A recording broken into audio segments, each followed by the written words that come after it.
Welcome to Paranormal Gateway Paratalk. My name is Scott Wise, the host, and the other host, Teresa, will be watching, but she's unable to join tonight. We have a very special episode tonight, a very dear friend of mine for over 12 years. When my current team was invited to be on a radio show to share some of our audio files or EVPs on the air.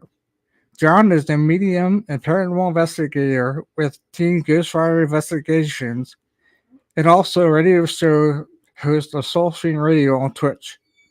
Jon has graciously allowed us to play some of his best EVPs on the show tonight. One of those EVP recordings was aired on the sci-fi show Haunted Highway, debuting an EVP recording of a little boy whose voice called out to where a gravestone stood at Pioneer Cemetery in the Gold Rush city of Coloma, California. Many of his audio files are very clear, but I suggest wearing headphones tonight if available. So without further ado, let's bring Jon on. All right. Hi, Jon. Hello, my friend. Good to see you. Good to see you too. It's been a while since we've been on the show together, so it should be a good night. Should be a good night. I remember first running into you when I was doing Ghostwriter Paranormal Radio on Blog Talk and having you guys talking about all your cases with Civil War ghosts and EVP evidence captures and all that. So yeah, it's like coming home again, you know. So hello. Yeah, we're still same characters though. You fall off a lot, so yeah. So, Jon, tell us about yourself. Well, I'm 62 years old, retired. I was a corporate webmaster for a company called Aerojet General. Our business was spacecraft propulsion and defense technologies, anything to do with liquid fueled and solid rocket motors, liquid fueled rocket engine. There's actually a distinction. You know, anything called an engine is liquid, and anything solid fueled is a motor. So we made those in every size you can imagine, from the tiniest of tiny to all the way up to Saturn V, main engines. And I worked on Space Shuttle, Titan, Delta. Wow, pretty cool. Space telescope stuff, all kinds of stuff I can't talk about, and just a lot of fun. That was a really interesting business, but I grew up in it. My father was a senior rocket scientist out there. I went into the computer end of things. I wrote a system called Aeroframe. It was used in the War on Terror, and it ended up outlasting my career at Aerojet. I retired, and it took a couple of years before they were able to retire that.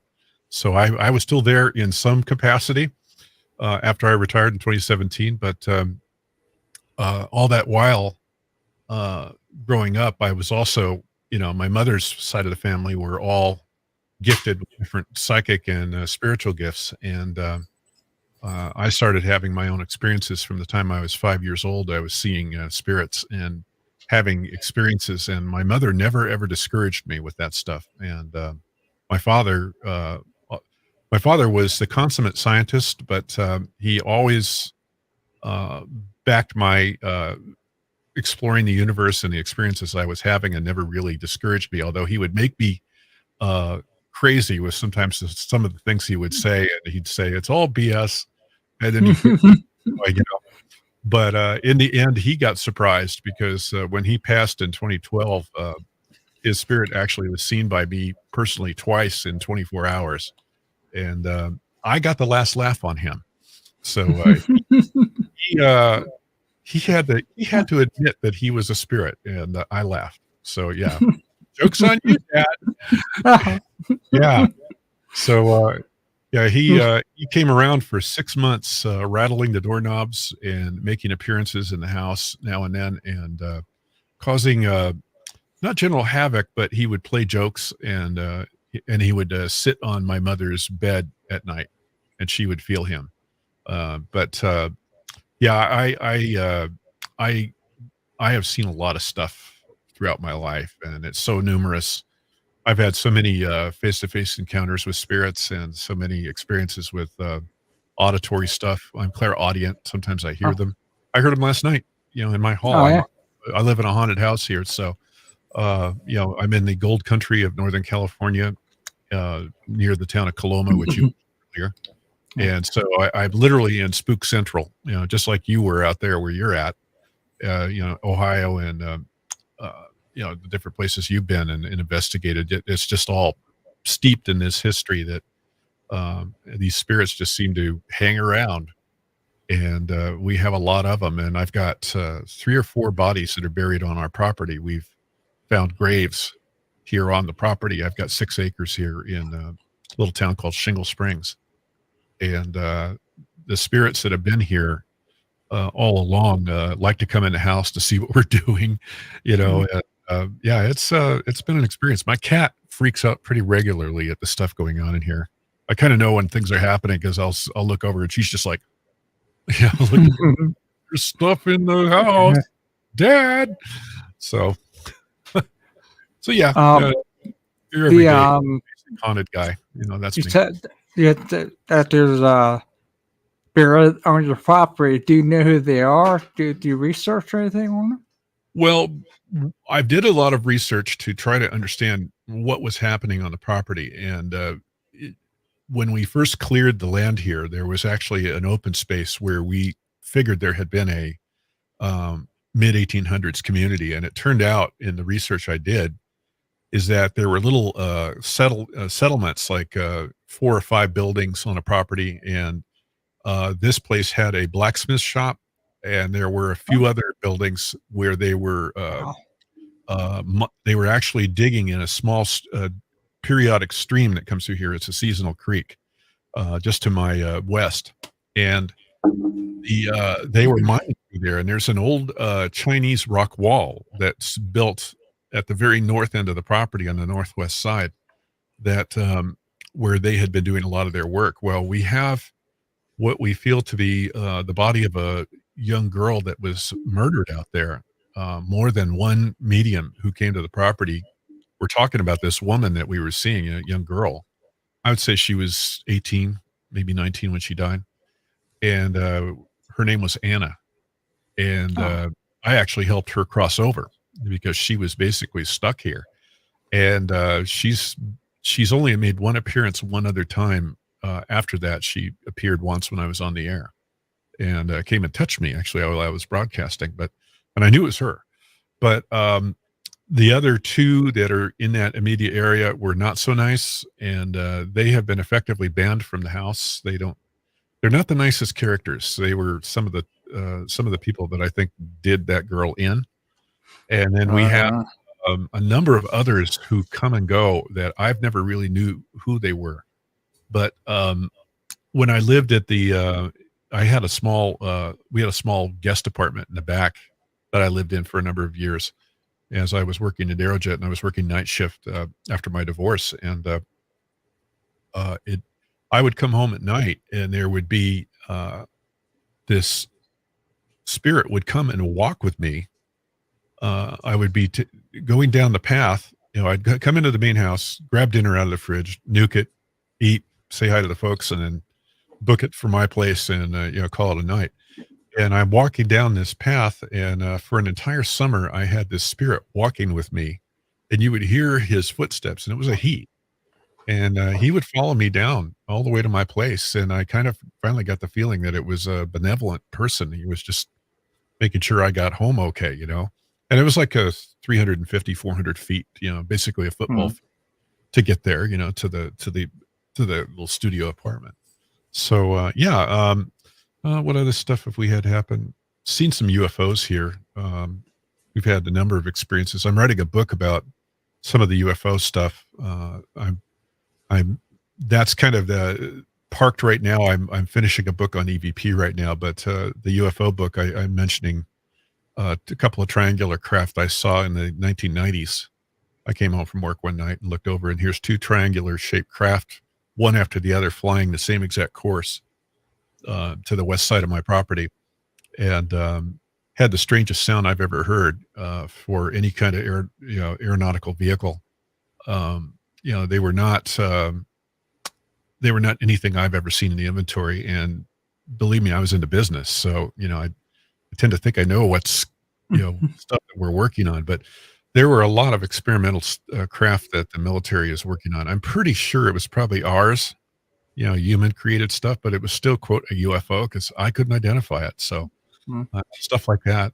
But we've had plenty of unknown strange things happen here on the property over the years. And the main thing is the ghosts, they've opened doors and closed them in front of us. I've 4 weeks ago, I had a run in with a shadow person. I literally was face to face with a shadow person, and just right behind me where I'm pointing, coming around the corner with coffee, and I run right into a shadow person standing there looking at me, and it disappeared. It literally disappeared, and I don't get freaked out at apparitions anymore. I just went, "Oh, hello," and so I went and put my coffee down. I came back out, and I said, "If you want to touch my hand, put your hand out on mine," and every hair on me was standing up. That's the good indicator that you've got a real presence there. And it touched my hand, and it felt like a Wow. cool static electricity. It was a very cool feeling all around my hand. And it just was this, really amazing experience. And I said, thank you. And I wish you I went about my business. I don't get freaked out by them anymore. If they don't do anything bad to me, I'm usually pretty gracious about it. But I have developed certain rules for them. They can't just wander into my room when I'm doing stuff or, like being on air. They can't come into the room in general because I've put protections in here. I kind of have them that they're allowed to go into the hallway. They can go out to the other studio, my main studio. I'm in my bedroom studio right now because I just felt like broadcasting here. But the main studio, they can come in there anytime they want and hang out with me if I'm on air. But in here, there's rules. And the kitchen, they're not allowed because they freak the cat out. So I use stuff called black tourmaline. It's a stone that has anti-spirit properties. It's a very cheap, easy to acquire stone. That and there's other black stones, black crystals. Any black crystal really is anti-spirit, and it repels them. So I put it all over where I don't want them to be, and they generally don't want to come in and hang out when you've done that. Right. It just works. So, yeah, I've got the black tourmaline all over the place. So, yeah, Wow. yeah. So I recommend it to people. You can find it at any decent rock shop, or you can get it online, eBay or Amazon. They have it. So, yeah. Yeah. Sure they have it. Here. Yeah, it's spirits. Sometimes they get boundary challenged, and you kind of have to lay down the law. And I've had a few negative experiences. I've been followed home on an investigation once, me and the whole team, from a boys' reformatory in Ione, California. That was so evil. I will never go back there. It was the worst experience of my life investigating. The whole team was calling me, and stuff was happening to all of us. And that's when I just said, that's it. I'm going to protect the home. And we loaded up the tourmaline everywhere and kind of banished it. But it actually went after my mother. The thing followed me home. I thought I would have thought it would have come after me, but it went after my mother. And she was able to repel it. And basically told it to get the hell out of the house. She doesn't freak out very easy either. And she banished the thing in the name of God, and it didn't like that. And so, yeah, there was, so these things happen. I had on my show some years ago, I was interviewing Mark and Debbie Constantino, of all people. And Debbie Constantino, she was telling me about once every 50 or so investigations that her and Mark were doing, that they would run into a really negative thing. And she said, if you investigate long enough, it will happen. And she had her own ideas about protection and things like that. But she likened it to them being like great white sharks. You could go swimming in the ocean every day and never have an encounter. And then there's just that one day you just happen to at the wrong time, and you run into this thing, And that's kind of the thing with negative entities. And and spiritual forces, and there's so much out there that we don't know. Right. That when you do run into it, it's a surprise to a lot of investigators. A lot of them get turned off from it when they have negative experiences, but Right. there's so much good help out there when you do have those things happen. You could reach out to really knowledgeable people out there. As a last ditch thing, just go look up the ghost hunters folks with I'm trying to remember the name of the organization now. TAPS, the Atlantic Taps. Paranormal Yeah. Society. They have an excellent group of people that help with negative encounters and dealing with getting rid of things that are really bad, and they're very good at it, and they've got quite a network. So I'd recommend that for anybody having any real spiritual troubles, or bringing something home on an investigation when you really don't know what you're getting yourself into. So Right. yeah, so Yeah, we try to be real careful about that because you never know. So, in all the years she was doing that, if you get through all right without that, that's fine. But I you never know. I don't think that there's a single one of us doing this as long as we've been doing it. If you have been investigating more than 2 or 3 years, really seriously working, you're going to have a couple of stories, and you're going to have things that have happened to you, it's you don't have to dig too far to get those experiences. I've seen stuff happen on investigations. We did one in Stockton, California, at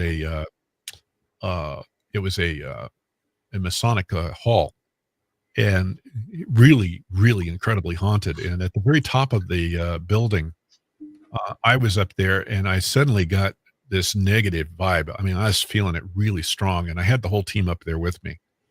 And I pulled everybody together, and I said, and I was a team lead. So I said, we're going down. Something's up here. Something's not good. I got a bad vibe. And I should find the CVP and send it to you later, but because I recorded this. I got the team going down, and you had to kind of bunch up to go back through this little doorway, and you passed the top of where the elevator shaft was. And so there was all the elevator motors and the cabling equipment and all the gear mechanisms and all that right to my left. And I hear this guy yelling at us. And my one of my co-investigators, she starts laughing at me. She's going, I don't hear anything. You're just imagining stuff. And I go, no, there's a guy yelling, and we got to get the hell out of here. And I'm yelling at the team, move it. We got to get moving, get out of here. We got to go. And all of a sudden the guy who was hosting us, who was leading the way out through that area, he gets tackled by this thing and literally to the ground. And, Wow. and everybody starts getting upset. And I said, everybody stop, and let's figure out what's going on. And she looks over at me. I can't remember her name. She's moved to Montana now, but the investigator who was first yelling at me and saying, yeah, you're full of it with what you heard. And she goes, what did you hear? And I said, I heard this guy yelling at me to the left side. And then suddenly he gets tackled over there. And we've got pictures of the handprints of him. There were dusty handprints on him of where he got grabbed by this guy. We've actually got the handprints on his knees. Wow. Where it tackled him by the legs, and it freaked him out. Basically, I called everybody together and said, let's just get out of here and move on. I said, that's why I was trying to get everybody out of here. I could feel something building, and we got out. And when I got home later, I was surprised that we had the full EVP. And when I played it for everybody, they were like, holy, you know what? So yeah, that's the kind of stuff that can happen on investigations. There's good stuff that happens too, but and generally what people come away with, you're dealing with human spirits. You're dealing with people who have passed. Sometimes you'll get cantankerous spirits, but more often than not, I've been talking a lot lately about paranormal manners, and just being nice to spirits and asking their permission, to go to be recording them and things like that. And I find that the more manners you show to these people, who generally they've passed anywhere from maybe the 18th century forward. And out here in California, we tend to get more of the 19th century ghosts and forward. If you kind of play to their manners and the expectations they had, things go really well for you. I remember I've been writing about this in my book on EVP. There was a case where I was at a cemetery in a place called Fairplay, California, and it's about maybe 15 miles to the east of me. And really old pioneer cemetery. And I was walking by these graves, and this one gentleman, I always say the names of the people when I go by because people like to hear their names. And if you say someone's name in life to them, it's kind of like music to their ears. Well, the same is true of dead folks. And when you're there at their gravesides, if you say their names, they often respond positively. Well, I said this guy's name and I said, "Very nice to meet you, my friend." And he comes back really gruffly and goes, "You're not my friend." And I'm kind of like, when I heard it later, I was like, wow. And then I got thinking about it and I went, you know what? He's right. I really wasn't his quote friend. His idea of friendship was, that you had to earn the right to call somebody a friend back then. And a lot Yeah. of them felt that way. So I took that that was one of my early lessons on paranormal manners, if you will, really starting to think in terms of dealing with these people because that's what they are. They're people without a body, and treating them the same, with the same respect that they would have demanded in life. So that's kind of. Well, you tend to get better results too. I mean, Oh yeah, yeah. or they'll just call you names, bad names. They Well, do that too. What's the number one EVP you always got when you went out investigating, Scott? What's the number one that you can just think of off the top of your head that you would get when you'd go to a site? Well, it'd be like audio / EVP, I guess, because I actually heard it and I picked up on the audio. Well, the number one we get out here is get out. Oh, you mean? Oh no! I mean, we call bitch before. I think one calls asshole. Yeah, but they tend to swear, or they'll just they'll get out. We had get out before too, but it's just. Well, it really comes down to they're very territorial in a lot of displays that we've seen, and they're trying really hard to make sure that you understand that they consider that space their space. And if you come walking in with your recorder and you're not you don't stop to ask permission, it kind of goes badly. I was investigating back in 2009 with a friend of mine named Christine Morris, and she was living in Ohio. She just died here in March. Oh. And, she ran a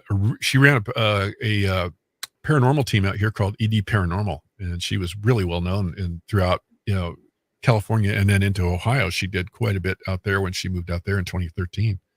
But her and I investigated a place that was called Bailey House, and it's a hotel that was originally built on Highway 49 between Coloma and up towards the town of Auburn. And the idea that this guy had was that AJ Bailey, he was building it to take advantage of the railroad traffic that he expected to be going through there. Well, unbeknownst to him, they rerouted the railroad around him, and there was no traffic. But it was still like the finest hotel west of the Mississippi for many years, and a lot of people really went out of their way to be there. So it was a really successful venture. But it's fallen into ruin, and it's being rebuilt now slowly. They're paying for it as they go, and it's just going to take a long time to bring it back. But I went there with Christine back in 2009, and we were wandering around, and we were not going to violate the borders of it, so we just stayed outside and we're figuring, well, we'll just stay outside the fence and record EVP. And this caretaker sees us. And so he walks over and says, "What are you doing?" And we said, "We're just paranormal investigators, and we saw the no trespassing signs, and we're just doing it outside here just so we could see if we catch anything." And he said, "You two look like nice people." And he said, "The spirits here are going to love you. So come on in. I'll give you the tour and you can record." So we're recording the whole time. And when I get the evidence back, um, you know, I analyzed it a couple of days later. As we were walking through the door into the house, the spirit of AJ Bailey, I think it himself, says, "Welcome to Bailey House." And he's so proud, and it was just this magnificent greeting that we get. And I was just blown away by this and it was like, oh, so you get the permissions. And if it's people they trust that are living, who they see around a lot, they're going to be a lot more, open to you being there. And we only got a couple of negative EVPs the whole time we were there. The rest of them were super good. And we had, wonderful evidence from that. So yeah, there was a lot of lessons that went into, my thinking about, getting permissions to I investigate. thought there was. Yeah, it's changed over time. Still going? No, Yes. they turned off, but the tornado watches until 9 o'clock. Oh, okay. That was weird. Yeah, I know. Oh, yeah, tornado signs are on here. Oh my God. Yeah. I'm looking Yeah, outside. tornado watched from line, I think. Oh, okay. Well, if I see you run, I'll be going, well, we're cutting this short. Literally. Yeah, because I thought it was here through the headphones. I thought, well, and they were gone for a while. I guess it just stopped, right? Yeah, they just stopped. Just stopped, so. Oh, good. Yeah, I was like, yeah. Woo! That's what I heard. That's probably you can hear. We have tornadoes out here, believe it or not. Really? Yeah, we've had an F1 here that went right over the property and ripped the rain gutters right off the back of the house. And then Don't they call them dust storms out there? when you see, I was inside the guest house when I saw it touch down in the garden, and it ripped up a whole bunch of the garden. Then the funnel went over the top of me, and it sounded just like the freight train noise that they all talk about. And it went right straight to this house that I'm in now, and pulled the. It took 2 garbage cans. We never saw them again, full of garbage, by the way. And wow. we had the rain gutters literally hanging in midair off the back of the house, and we're missing a few shingles. But all the next day, all we heard were chainsaws going up and down the ridge. But we've had multiple tornadoes here since I was, Wow. I've been living out here. But at Aerojet, I would go outside sometimes when there were storms, and we would see skyhooks hanging right over our main headquarters. Oh, wow. Yeah. And there was a woman that was out on the liquid fueled line, on line 1, who was sitting in the toilet. They had all the different trailers out there, and she went out to the exterior toilet building that was the bathroom, and she's sitting there doing her business, and the whole roof lifted off from a tornado. She's like looking up, going, "Oh my God!" So yeah, they do happen out here. Believe it or not, they do. All the way from here up to the town of Chico, they've been reported. So yeah, I know what you're going through. Yeah. Maybe have at least 1 or 2 of them, you're out here, but never get near enough though. So we really high winds and trees bending and stuff, but I haven't had any touchdown around us yet. But it's gotten pretty bad, windy on its hand. So. Well, I'm glad you didn't have any hit there while we were on air. That would have cramped the style. But yeah, it would have. How dare it? Well, but yeah, the whole thing with manners. I figured out just over time that it was better to not only ask for the permissions from people, but to really to come in with your best foot forward and talk to the spirits there and say, we'd like to record. And I basically have come up with a method of if either you say yes or I don't hear anything from you, I'm going to assume that it's okay to record. And it's only when we've gotten, if we hear a no, you don't record, then we'll basically say, okay, we'll fold up our tents and go elsewhere. Another thing that I'm dead set against is this whole bit of coming in and being abusive to them. We never do that. We never provoke ever. Yeah, provocation is just really a bad idea with spirits. So I did it once to see what would happen, and it was with a very cantankerous old ghost in Coloma, who is basically he's an old miner that stays at the miner's cabin there at the state park there in Coloma. And it's the whole gold mining, gold rush area. All those settlements have been basically turned into a state park. And this guy got really pissed off at me. And when I got the EVP later that night, I was listening, and he basically says, "I'll find you." I went back with my hat in hand. I apologized to him, and he actually took my apology. And I told him, I made a solemn promise to him, which I will never break, is that I will never, ever provoke it.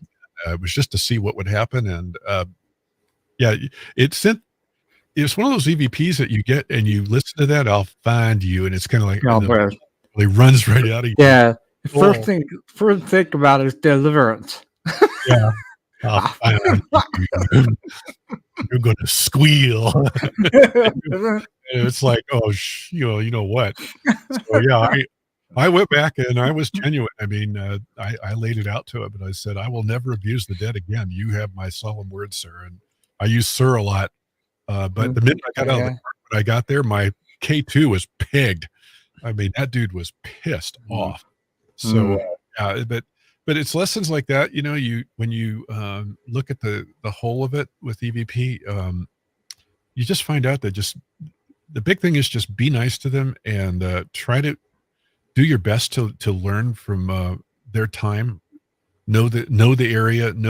Know the things that that really matter to them, and try to appreciate their point of view. And if you do that, I think you're going to have really good luck getting EVP and good evidence when you go out in the field. So yeah, that to me is what it's all about. And you just have a lot more pleasant time with them too, because they're not going to follow you home for the most part, really pissed off at you.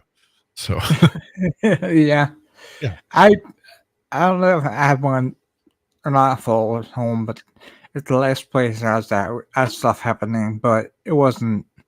I'm pretty sure it was female because I picked her up on voice shoulder from home, but I don't think she's here though.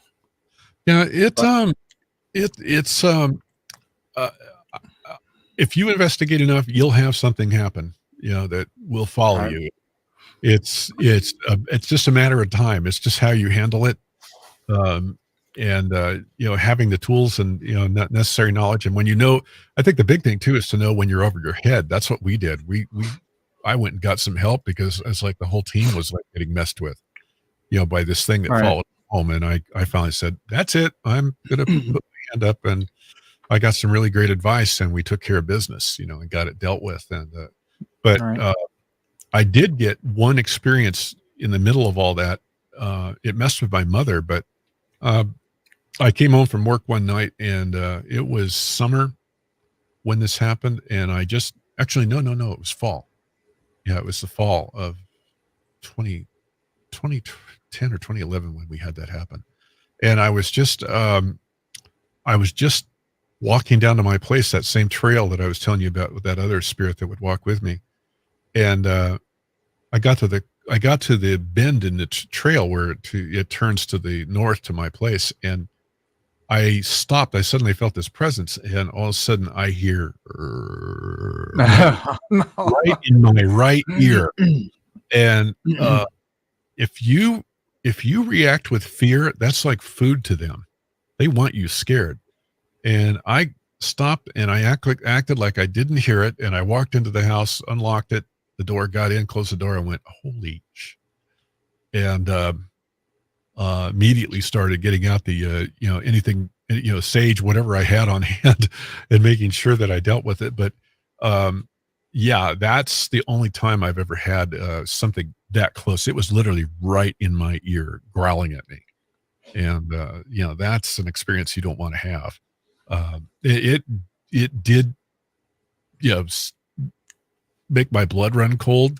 I mean, it really just but I've had other stuff happen. when I first started really getting into all this work, I got grabbed by the feet once and hauled out of bed by a spirit. That was a experience. That was nice.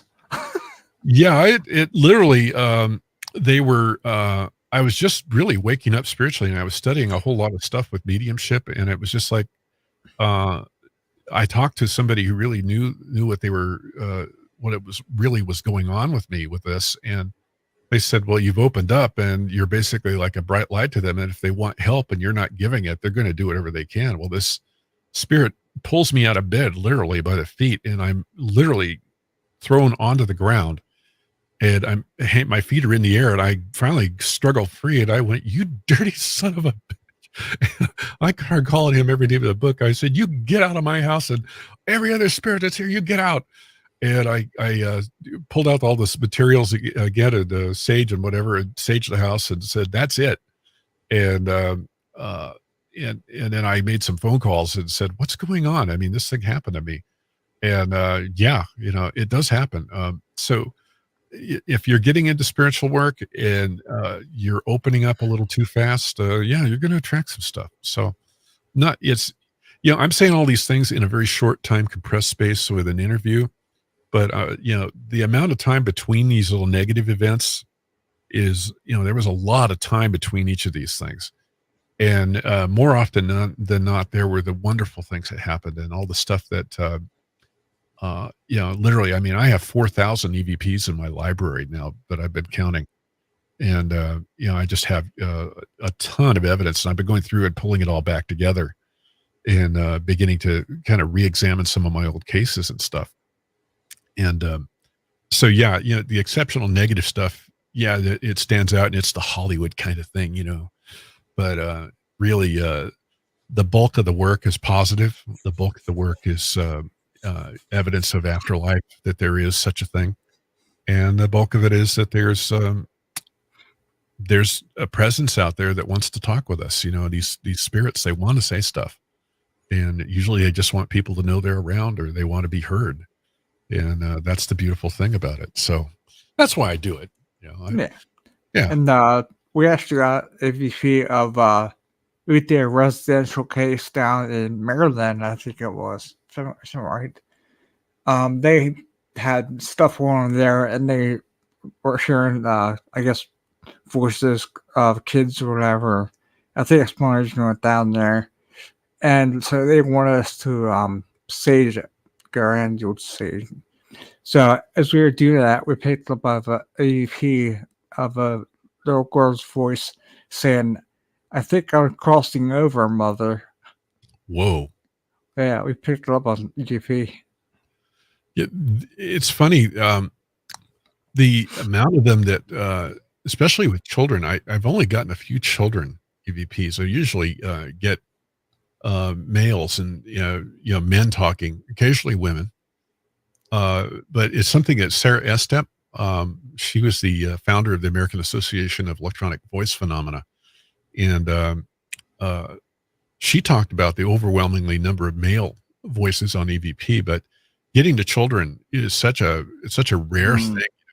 The voice of that boy that I got in Coloma at the Pioneer Cemetery that you mentioned at the start of the show, that's the EVP that got me on Sci-Fi Channel on Haunted Highway, and believe me, they came calling to me. I mean, somehow they heard about that EVP and called me up and wanted me to talk. And after about 3 months going back and forth, I was sitting in a coffee shop in downtown Placerville with the stars of the show, going through the whole thing and doing an afternoon of filming, which was a really unique experience. But that little boy, EVP, there was so much that went with that, because everybody thought that was the only EVP we caught that day. But on that same recording, there was the voice of the mother, which a lot of people, so I've got this like really super interesting EVP where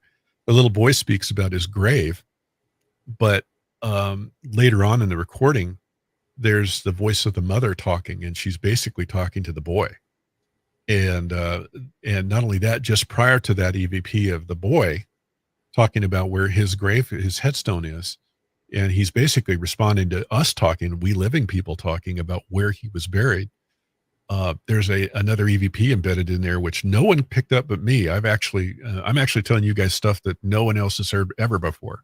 There's an EVP on that recording just before he speaks. It says, "Help me," and so it's just chock a block full of EVP in this one time, compressed time of this recording that got me on television. And even the show producers, when they had their experts go through it, nobody picked up on that.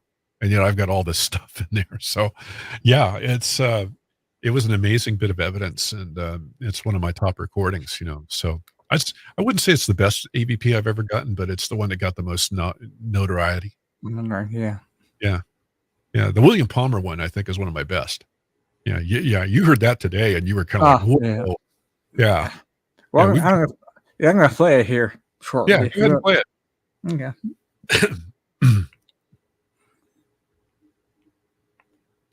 I tested it today. It worked out pretty good. So okay,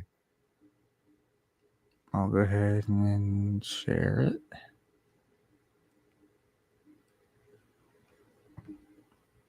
Here we go. Now I'll play it. You have something to say.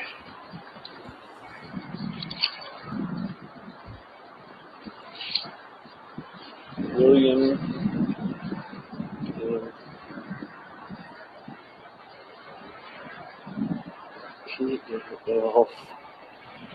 Yeah. Yeah, it's so clear. Yeah. And as there the about who he was and everything there too, you have up on your site. So yeah, well, I'll do it. This is on your Ghostwriter site, right? Yeah, that's on the Ghostwriter site. And I'm going to be publishing more. I've been going through, and I've got a lot of Class A stuff that's never been published, but that one, that was recorded in October of 2008, and I was just fresh into really getting serious about the work. I had been going to night school for my bachelor's degree in IT, and I had graduated in early 2008, and things had started to kind of open up for me to kind of focus more attention on the paranormal. So roughly in the 2007 timeframe, I started my work with EVP, and I'd actually been dabbling a little bit as early as 2005, but I started really seriously 2007, 2008 timeframe. And that I was kind of having mixed results, but when this guy opened up and talked to me, it was like the floodgates opened up. And so this EVP is the one responsible for me really being, doing what I'm doing now and I've had other EVP from William. He's a pretty good communicator. And the little cemetery he's in is just about a mile to the northeast of me, or southeast, excuse me. And, Wow. And he's in a tiny little pioneer cemetery, downtown Shingle Springs. And it's only the locals really know where that cemetery is. So he rarely gets any visitors. And what I've been doing is every holiday season, I take them a snifter of Crown Royal, and I put it on. Yum. I let them I give them that, and then I put some little Christmas decorations and Thanksgiving decorations up for them. I got an EVP once of one of the spirits there as I was leaving the cemetery after I was doing something nice for them, and this guy says, "That man is a saint." Wow. I'm no saint, but he was to hear it in the movie or not. that man is a saint, and I'm like, oh my god. I'm gonna play it one more time for who I love. Sure. You have something to say.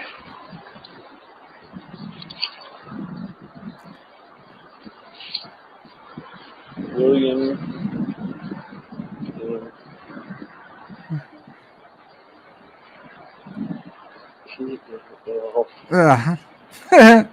Yeah, he you can hear his southern accent in there. He was, I believe, know.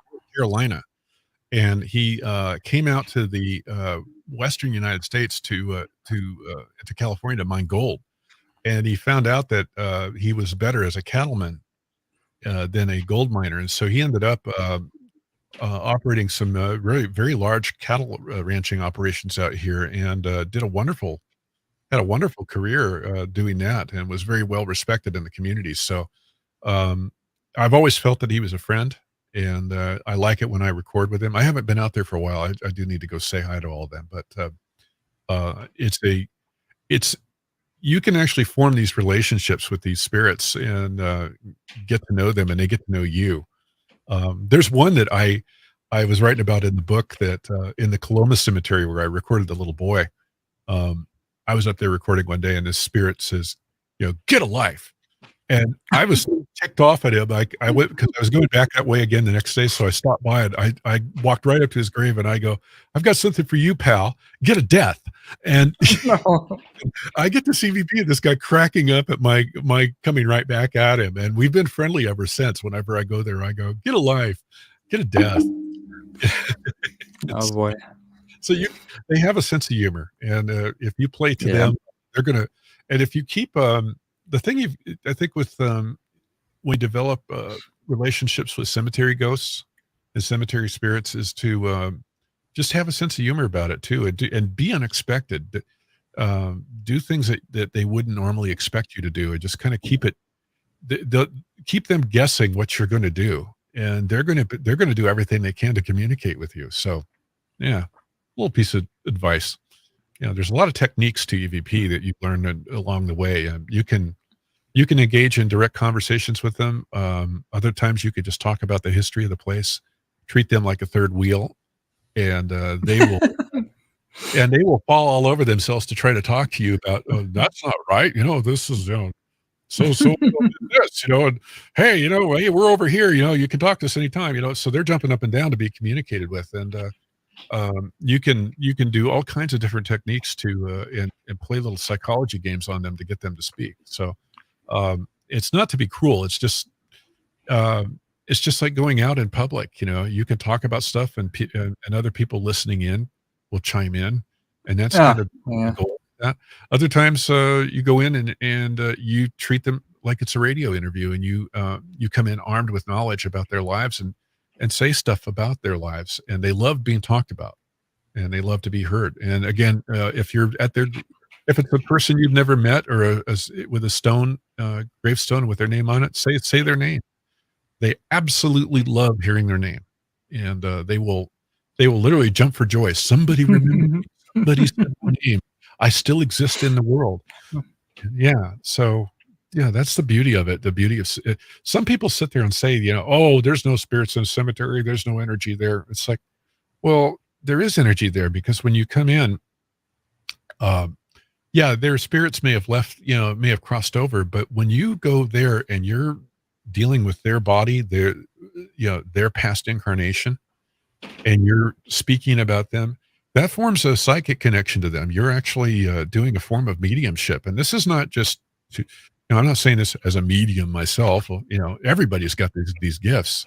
It's just how far you take it. And if you have some natural tendencies, great, but everybody can learn this stuff.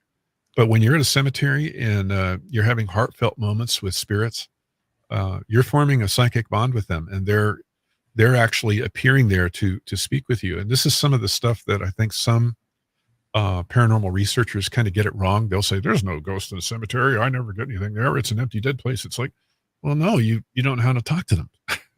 It's you're kind of showing you don't know that, because I got on sci-fi because of this ghost here who I was speaking with. So, yeah.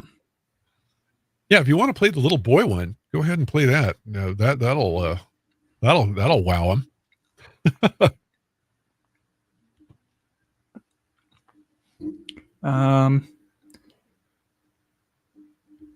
He's pulling it up.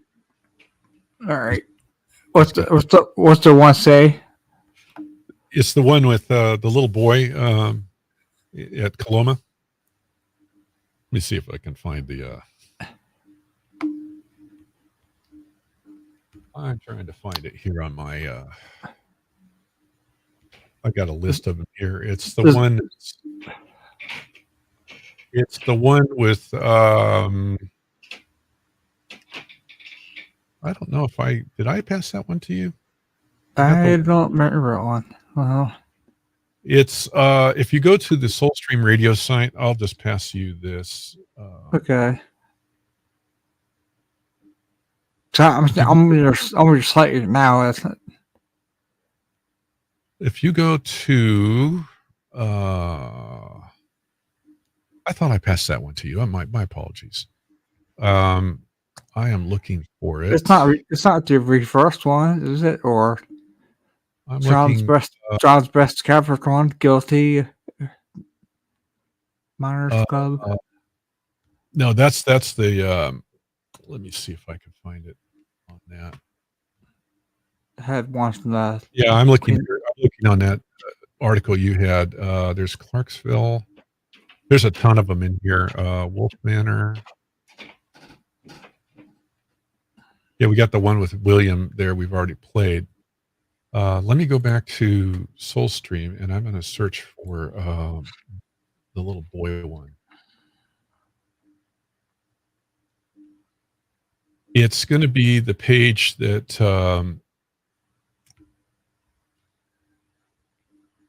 you pass this. I don't know if you have Facebook open, but let me just pass this to you. Yeah, I'm actually open. I'm on your Soulstream site right now.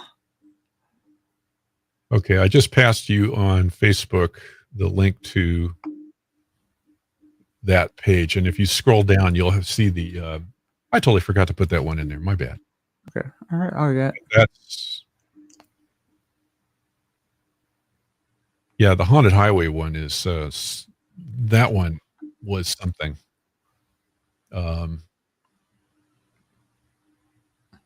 If you scroll down, you'll see the EVP that started it all, and you'll see that. Okay, I got it. Okay. Yeah.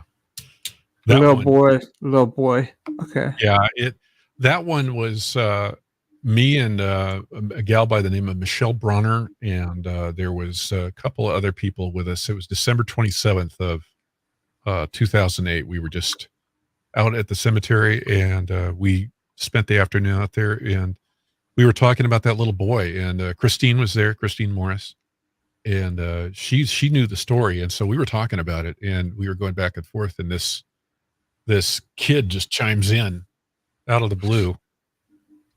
And it was something. Okay, up on your site.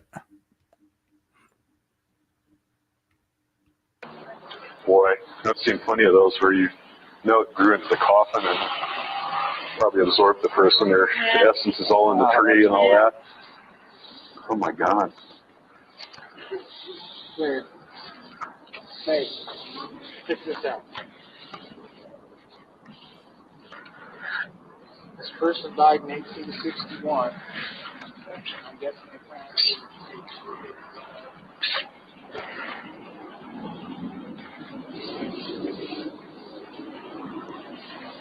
Well, it came in video. Wow. It's where the last king was born. Yeah. Now it's a model game, a little one. The voice actor that was that also part of it? Yeah, there were actually multiple. You were hearing the little other noises there. There were a lot of other spirits that were chiming in and trying to speak. And there's actually the one that says "Help me" in there is kind of buried in there. But the little boy at the end, he just came out of the blue with this incredible EVP. Yes, there's a model game, a little one, and his voice after that. Was there one talking? Was that the group with you or no? The little boy is the spirit talking, and he's the one. It's him talk. What ended up happening was there's this giant pine tree where that grew where his grave was, and his grave was literally invaded by the tree, and he's become part of the tree basically. Wow. And his mother buried him there, and so his stone is I think it still actually exists, but there's only pieces of it there. And I think it was Louise Calmers was her name, and her husband, I believe, was called Robert, and they lived literally across the street from the cemetery there. And It's now a private home, but I've been in it before. It used to be a restaurant at one point, incredibly haunted. And Robert, I believe, went insane at one point, and Louise had to lock him up in a room down below and feed him because he was so dangerously out of control. They had no way of dealing with people with mental illness in the day. But she didn't Yeah.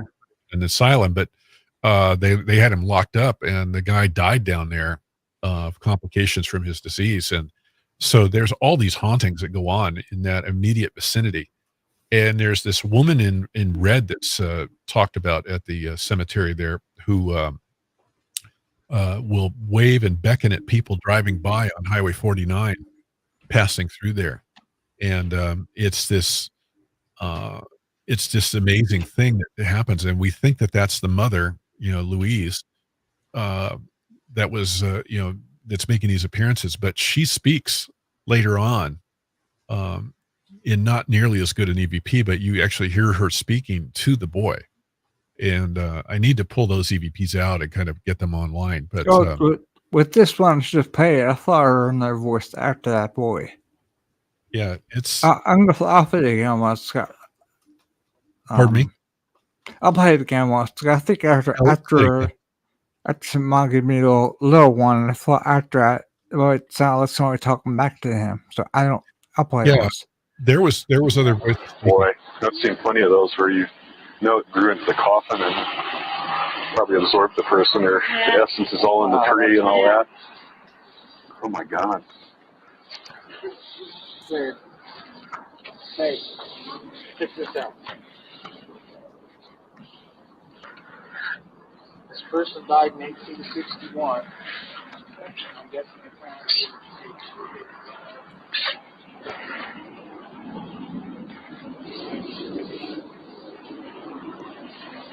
Well, in the middle is where the last king was born. So it sounded to me, Mom gave me a little one. Yeah, It was the last piece or something like that. yeah. Mama gave me a little one, a stone. It's under that tree over there, and that's basically what he's saying. And he's just this sweet little kid that just had this. He loved his mother enough to stick around and talk about this thing. And we had no idea we were going to catch this kind of an EVP. I heard a lot. I heard a lot of people talking through though. Yeah, that's what I was talking about. There's so much activity there in that particular recording. And the other thing that I've noted, and I'm talking about this stuff in the book I'm writing, is the different types of EVP where sometimes you will get these conditions that arise when you're recording that it's almost like on AM radio when you're listening and a station will fade in and it'll be real clear for a while and then it'll fade out. That's kind of what happened here. I feel like the conditions changed enough that it was able to that we were able to pick up all this stuff that was going on. And you heard before the kid even spoke, you were hearing little things that were happening, a little noises. Well, I heard they helped me. I heard that. Yeah, and that's the kind of stuff. When you get those precursor noises or you get precursor voices, they're often kind of heralding the announcement of a really good EVP, and it's something to watch for. Another thing that happens with great EVP is you'll have an EVP that you'll hear or a plunking kind of noise. It's kind of the noise like when you're on ham radio. I'm a ham radio operator, so when you key up your mic, you'll get a burst in the carrier, and it'll make a characteristic noise. And when it does that, it's almost punching out into the atmosphere. When you throw the signal out there, the transmitter is getting a bit of burst, as it establishes the carrier, and you're ready to send out a message. And I think that's what's happening with EVP. I think that they have their own equivalent of radio that, that's what this is to them. And that these things happen when you have a really good EVP about to hit. Everything seems to line up and wham, this punch happens, and then you suddenly have this great communication that comes in from the other side. And I've always believed that a lot of the stuff that's being said too by different really good EVP researchers is that they're working as hard on that side to communicate with us as we are to record them. And there's different forms of it, of EVP work. There's ITC, which EVP is a part of, instrumental transcommunication. It's basically the two-way equivalent of EVP. EVP is one way. It's just them talking to us and we record it and then we go home and listen. There are people that are doing ITC work, which are a lot of them are using radio, just straight up regular radios, and they listen at various frequencies, and they've got the equipment set such that they're not picking up any radio stations. They even modify radios so that they don't pick up radio stations. They only pick up spirit voices. And so you get some really interesting ITC recordings that people produce of two-way communications. And there's Annabelle Cardoso, I think, out of Portugal. I've been talking with her off and on, and she's like the queen of ITC. She's really good at what she does and has some amazing recordings. And then you have a lot of stuff being done. There's Brazilian researchers that are very good with EVP and ITC work that they're doing. And they're doing these really long, extensive two-way communications. It's another guy named Mario. I'm going to get the name mangled here. Bruccio or Barccio out of Italy. And he did like 30 years. I think he passed away recently, but he was for 30 some odd years, he was recording and having people gather at his this place that he did would do these public sessions, and people would come and ask questions of their loved ones on the other side, and they would do these wonderful back and forth sessions. And so he had, I don't know how often he did it, like if he did it nightly or did it every week, but if you look up on YouTube, you will find just look for Italian EVP or Italy ITC, and you'll see this guy. There were some good documentaries on him, and it's amazing what they were able to accomplish. And the scientific community is always sitting there going, "Oh, it's all pseudoscience," and there's no such thing. Well, you can say bad things about this stuff, but after a certain point, there's so much evidence of it that it's kind of overwhelming, and putting your head in the sand isn't really going to help you. Right. So it's like over all the years that you have all your files and stuff, you get so much, nowhere to put it. I mean, I have like thousands of EPs over the years. And it's like there's times you go through and it takes forever to get through, but usually I go through the whole way. Some people will just look at, there'll be a little jump up the line, when you're going over it. I listen to everything. Yeah, I find stuff that's not like that.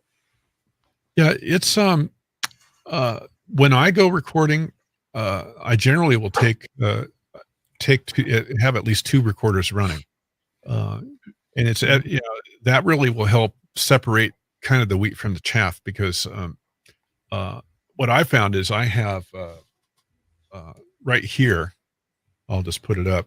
This is a Sony DCR SR82 night vision recorder. You can't get these anymore. And these are some of the best little EVP video recorders you can ever name. I mean, they do great for infrared work and night investigations and stuff like that. But you want to talk about getting EVPs on video? If you combine one of these with a typical, standard consumer grade, mid-level light order, like I use Sony ICD recorders because they're just really great. Yeah, I got something else. I just bought a new one this year. Yeah. I had to get one, so it's a full spectrum camera. So yeah, here's like your standard EVP. They got those. So yeah. So if you put two of these together in your work, and I've got a little mount that I can put this on with rubber bands. I mount it to my camera mount, and a little hand, just with the tripod mount on the bottom. and I can carry the whole thing. And now I've got 2 recorders running at the same time. And when I record it, you end up being able to isolate out the actual human voices that you get that can be confused for EVP.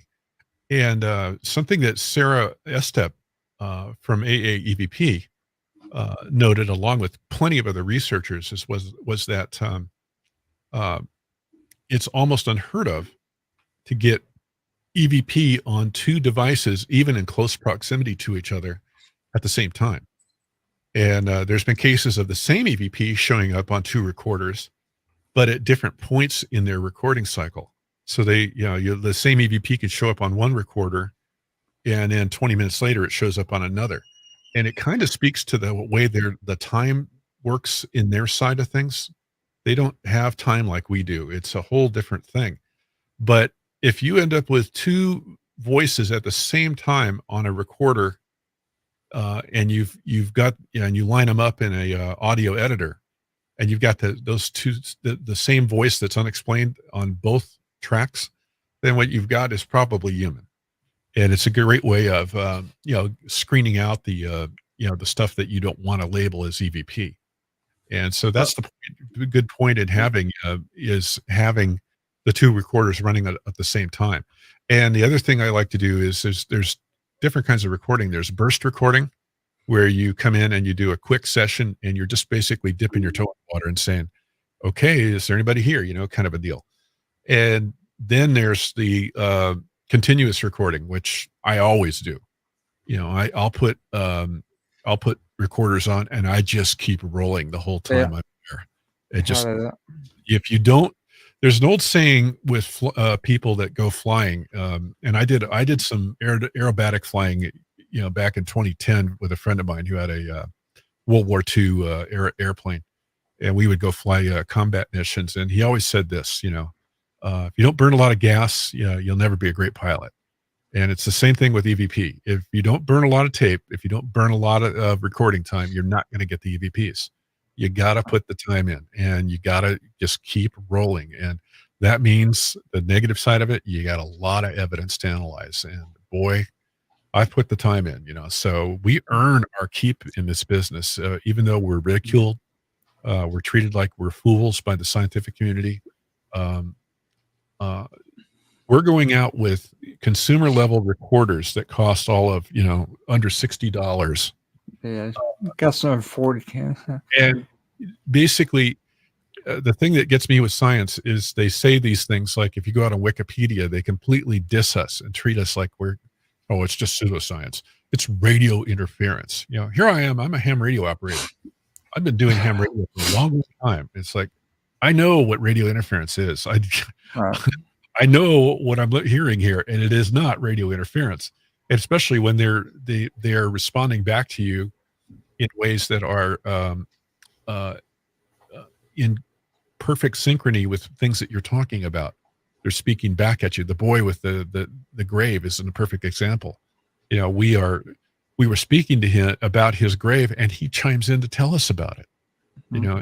This is the kind of stuff that the scientific community just buries its head in the ground about. And the fact we're taking off the shelf equipment and getting the results we're getting, you with your camera you were talking about with me there, these things, if they spend as much effort trying to help us prove that there's something there, taking into account that we're getting great evidence, it would be pretty much a fact of life that there is an afterlife.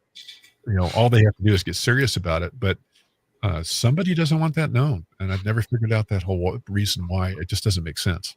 So, yeah. Well, we got that same situation that you said about both the video camera and the audio recorder at a church in Flowertown, PA. It was called a church choir was picked up on the video camera and the audio recorder. Did it pick up at the same exact time? Yeah. The guy who was standing there, who was there on the camera setting it up. It was on his recorder too. Now there's another kind of recording that a lot of people don't talk about, and in my book, I've had to kind of coin some of my own terms, and I'm probably going to get some criticism over it. But necessity is the mother of invention. I've always said.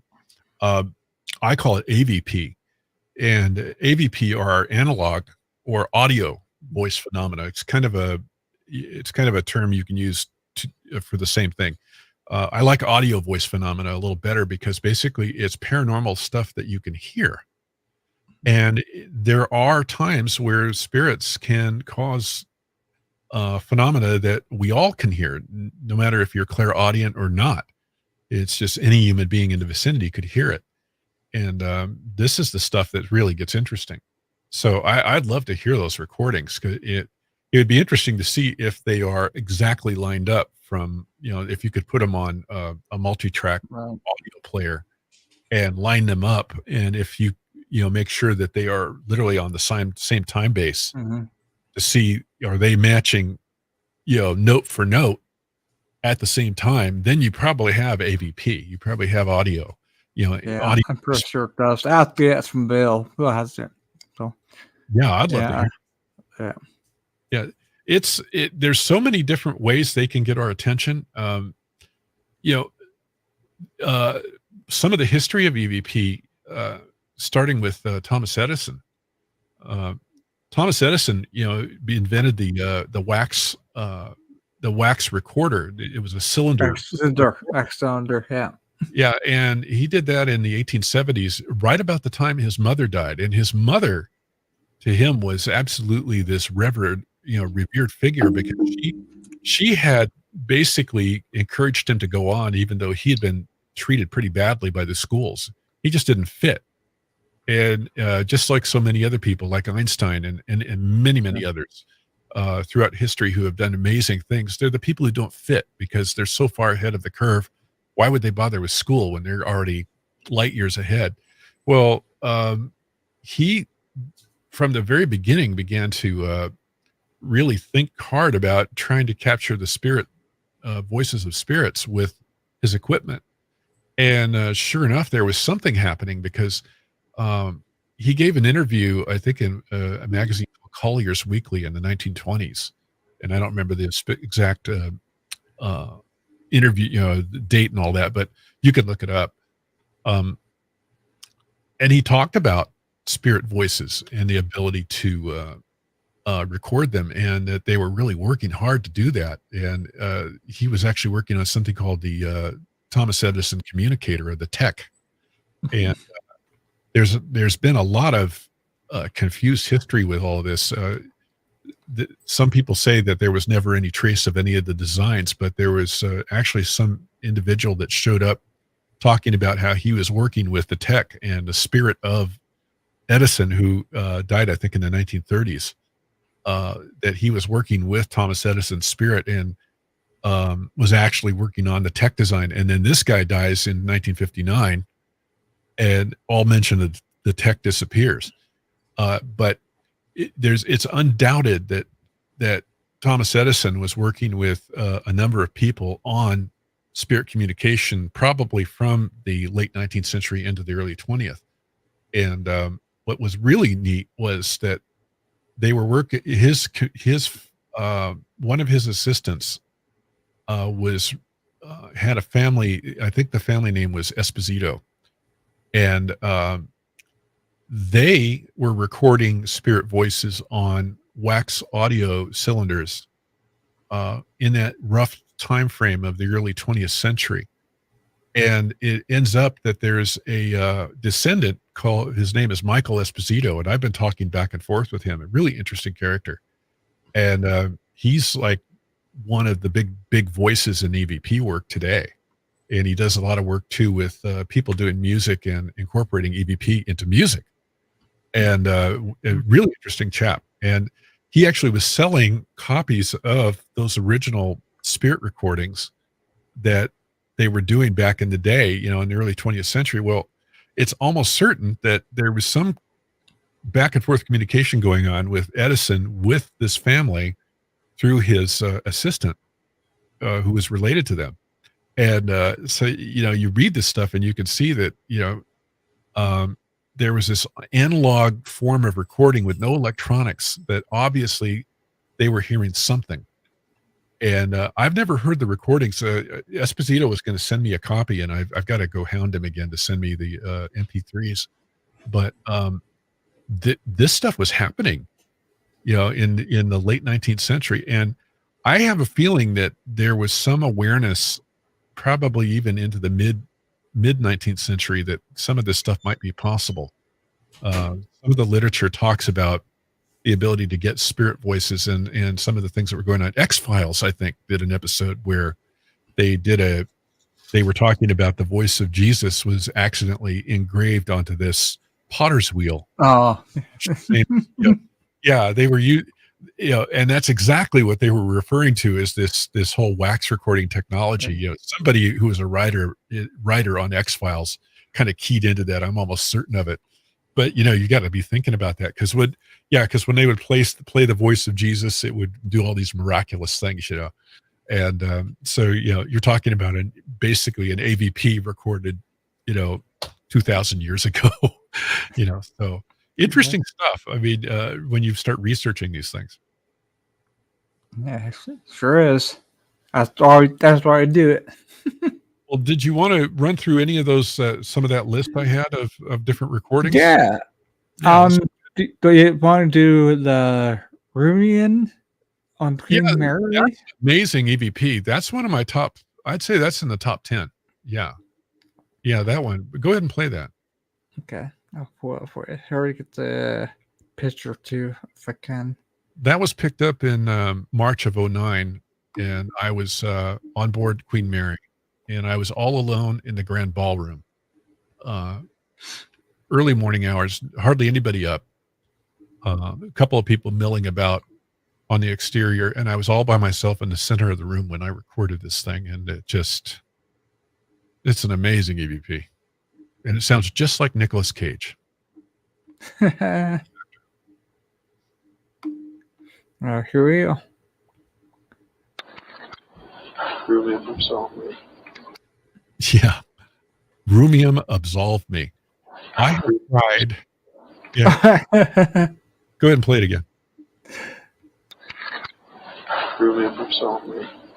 Doesn't that Wow. sound like Nick Cage? It sounds just like Yeah. I think, yeah. Yeah, I mean, I mean, when I got home, yeah, I mean, it's just this. Somebody should use that in some music. I'd license them to do it. Throw it in a song. Yeah, the Go, Rumium do song. you want? I've seen Civil War photo that looks exactly like him. Yeah. Oh, like Nick Cage? Yeah. Yeah. Mm-hmm. Well, it's funny. There was I had so many strange experiences on board that ship. That was just one of many. I mean, I had EVPs in German from down at the very lowest part of the ship. I went on a tour down there, and we recorded EVP in German, which Wow. I'm not sure what they were saying, but I had a full-on apparitional sighting for a solid 5 minutes on my first 5 minutes aboard the ship. I had just checked in, and I was staying in room A025, which is just around the corner from the main check-in desk. So I didn't even get 10 feet into that ship before I could feel everything in that. It was like going through a really thick atmosphere, and you knew there were just spirits everywhere. And so I check in, and I had my reservation and all that, so they were real nice. Give my key. I go walking down, and suddenly I feel like there's somebody behind me, and I look, and there's this guy. And I thought he was a period reenactor, and he's this really nice chap, and he says hello to me. And I says, hello. That's a nice outfit you've got on. And he goes, oh, yes. He says, I've worked aboard the ship many years. And he starts telling me about the ship. And he's just got this little smile on his face, like he knows something I don't. And we go on, and I'm holding on to, I was going to do a broadcast on my, Ghostwriter show on Blog Talk. So I had my mixer, I had all my stuff, all my, clothing, I mean, I literally had the bags on me. And finally, after about 5 minutes of this guy talking, and he was just had the most hypnotic, pleasant voice. He was middle-aged, sandy hair, had these really kind of cool spectacles that were the little round ones, like back in the days. And he had this cap on, and it was the full Bellman look, of the 1940s. So I really thought he was a period reenactor. So I finally said, "Hey, this equipment's getting heavy on me." I said, "Let me just open the door and I'll drop my stuff out." I said, "I really want to hear what you have to say." And he said, "Oh, no problem." So really, really a nice chap. And so I go in, I open the door, drop in my stuff, turn around, and he's gone. Literally, and gone. And I'm looking around, and it's like on either side, of me are hallways going out, almost looking to infinity. I mean, this is a big ship. And so I go running after him. I decided, well, if he left by the shortest end, which was to my right. So I ran out looking for him, thinking, was this guy, screwing with me or something? So, I mean, I left my door open with the keys in the door and everything, went running after him, and ended up in a little alcove that comes out, and then you end up where there's a big open area, and there's stairs that go up, and and there were people wandering all through there, and I'm like, there's no guy. I mean, where did he go? And I could literally feel this guy laughing at me, and so I go back to my room, and I'm still mystified, going, if this is what's going to happen the whole time I'm here, because I was staying for 3 days, I thought this is going to be an interesting trip.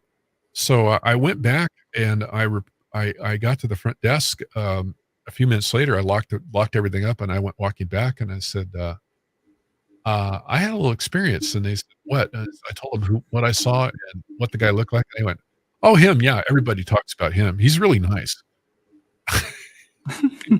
I said, he's not a period reenactor. They go, no, he's a ghost. I'm like, oh, okay. Hey, we'll see a picture of the cage. What's that? Here, I'll show you. I'll see if it's. I found a picture of Nick Cage. Oh yes, the one from the Civil War. It probably would be. It probably was him back in the day, and he got knocked off during the war. Yeah, see? Oh yeah. The resemblance is like uncanny, isn't it? Yeah, it is. Yeah, he's got that same look that he's got the Nicolas Cage look. He's just got the look. I like Cage. He's got the best. He's just like, he's got the best attitude. Yeah. Let me get that. Oh yeah. Absolutely. Even the same ear. The ear is the same. Yeah. It's spooky. I mean, that is. Something I'm trying to do. I'm trying to find somebody who can do paranormal art, because I want to be able to, that like the artists always do for that woman on the Dead Files.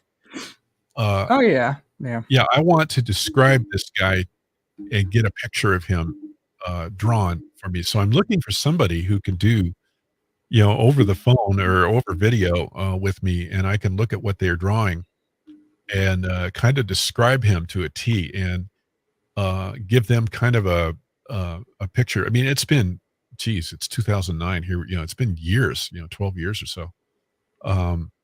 But I remember what this guy looks like, and I mean, I want to document this. I mean, it literally the first 5 minutes aboard the ship, and I have a full-on 5-minute conversation with a ghost.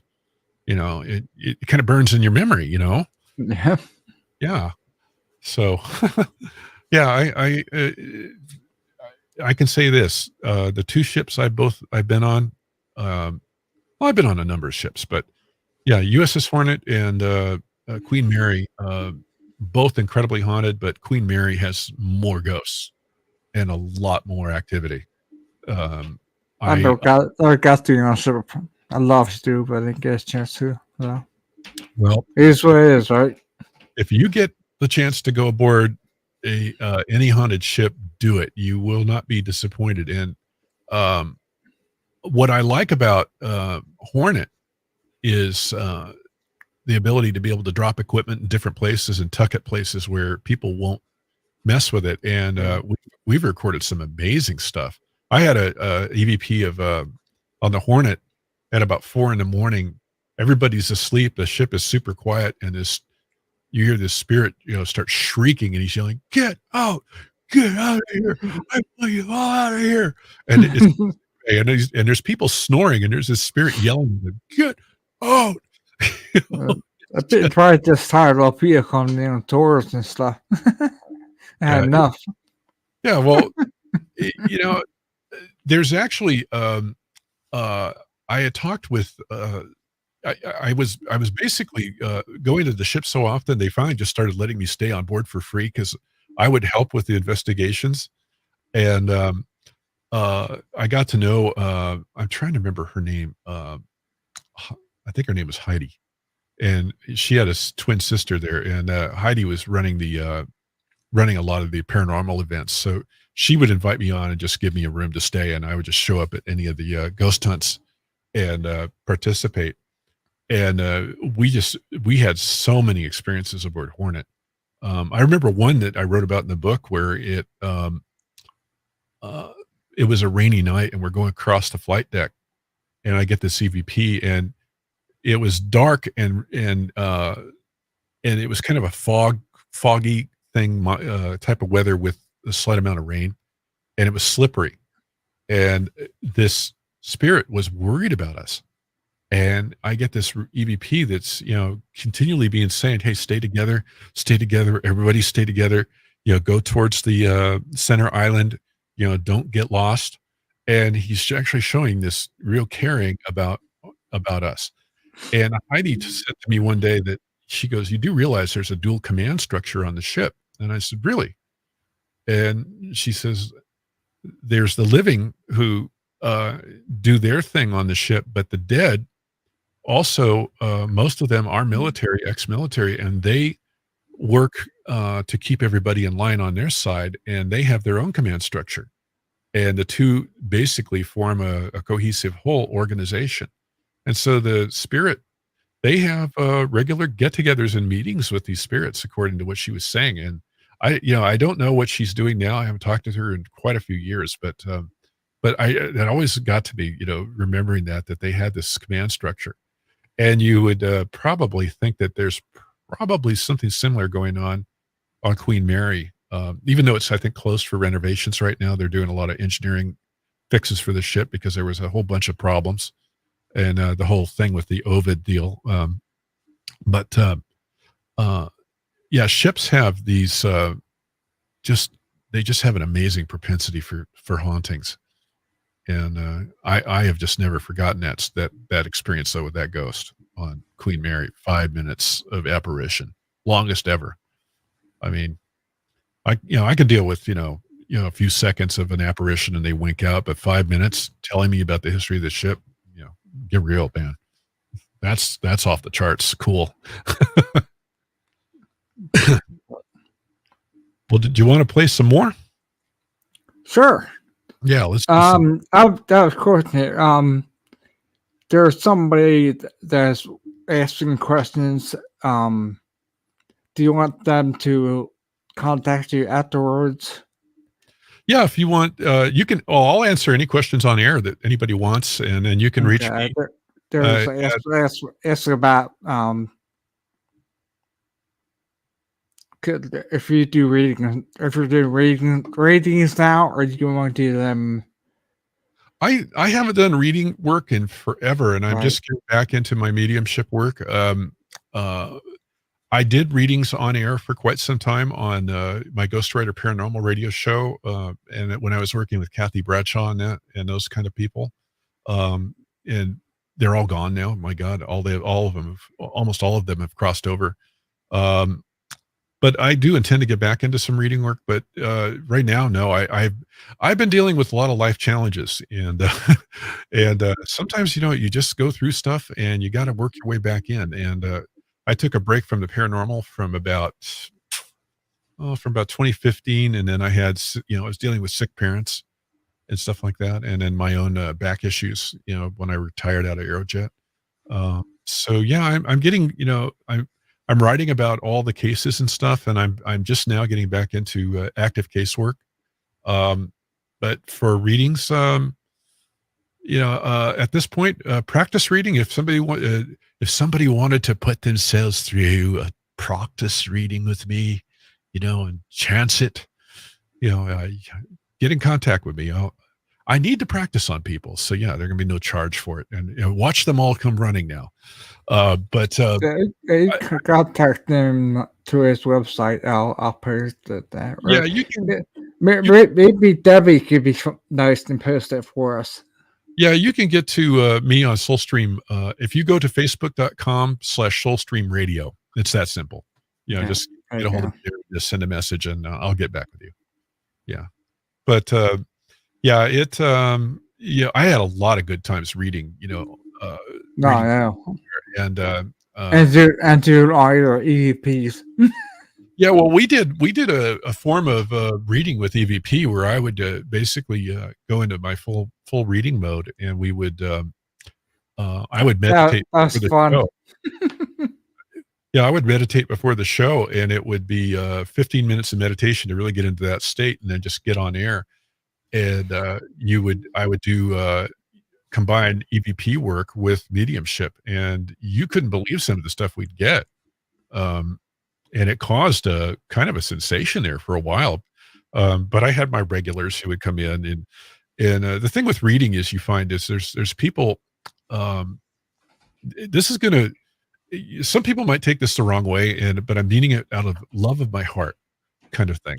If you need to be being read every week by somebody, and you're not listening to your own inner core of yourself, there's a problem. And what would happen is I would get some people to be almost like groupies, and there would be people that would come in and want a reading every week, and they would be looking to me. And I am an imperfect, fallible human being, and I went through my training with my teacher was Carol Nicholson, who helped me with my mediumship work. And one of the things that she said that I always loved was that, readings should only be, at the most 2 to 4 times a year for somebody. You've got a soul contract, and when you come onto the earth, and you've got to live your life, you've got to live your life. And the spirit world is there to kind of cheer us on, because we signed a soul contract to come down here and do things, and we're going to be hit with life challenges. And, throwing it all on a medium is not always the right decision. And Well, you had your fair share of trolls. yeah, I could name, oh God, don't get me started. But yeah, you know who I'm talking about too. But let's just put it this way: if you need to be read more than, I would say, twice a year, you got to start looking at yourself. Say, what's wrong with my life, and especially if the same reading keeps coming back at you from different mediums.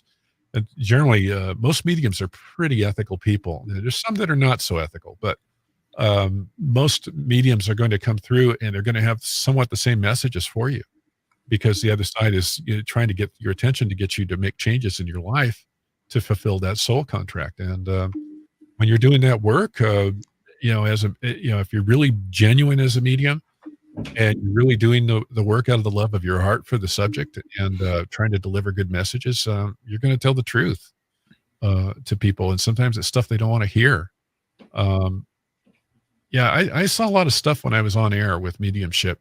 I've kind of gravitated to the point where on air work doesn't appeal to me as much as it used to. I would probably do more telephone reading, in these times, and just talk to people directly.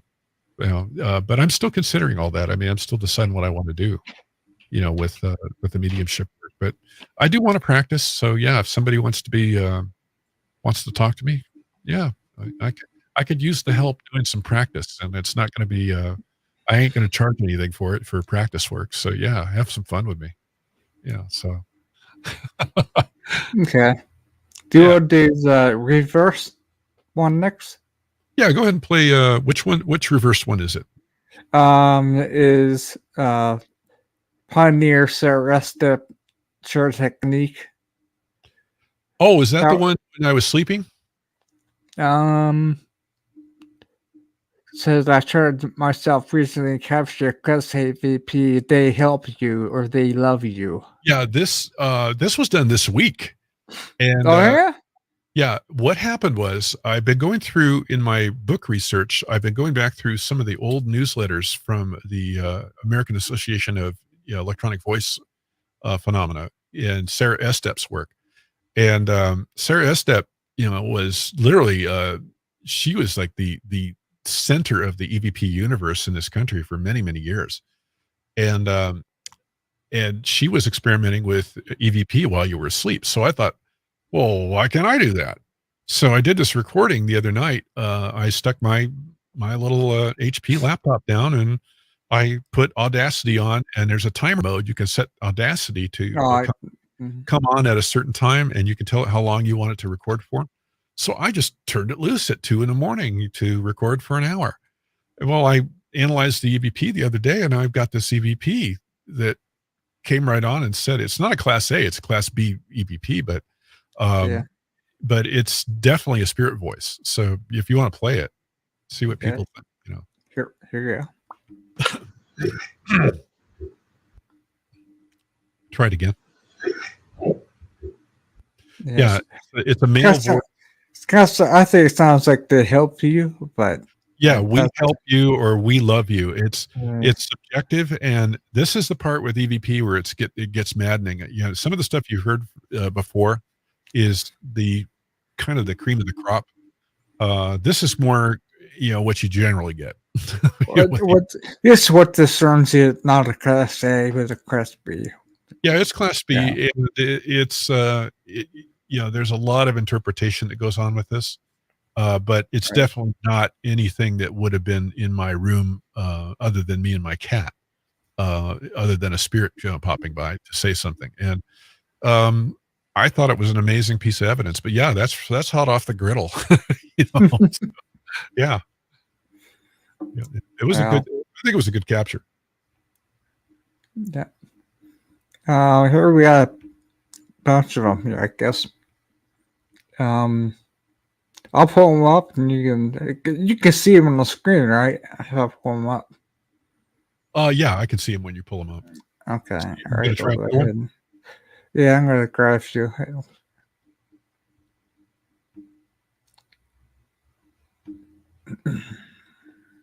I love the one that I got with the Civil War ghost.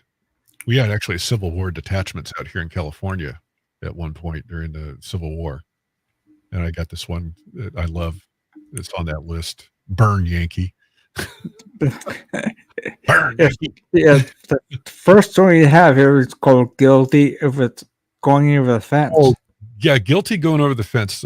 There's a cemetery called Clarksville Cemetery down to the town of El Dorado Hills, California. And that's literally on the way. It's on the last part of the foothills before you descend formally into the Sacramento Valley towards Folsom and Sacramento. And this is an old pioneer cemetery, and they're still in use. There's still people buried up there, but it kind of overlooks all the city growth that's happened all around it. And I didn't know where the entrance to this cemetery was, so I came around behind this movie theater that's there, and I wandered up this path and worked my way in. And this fence was knocked down, so I go over the fence. I just literally walked over it because it was flat on the ground, and I walk into the cemetery. And I get the CVP, and I'm like laughing. It's like guilty going over the fence. So, Yeah, I'll play it. I love it.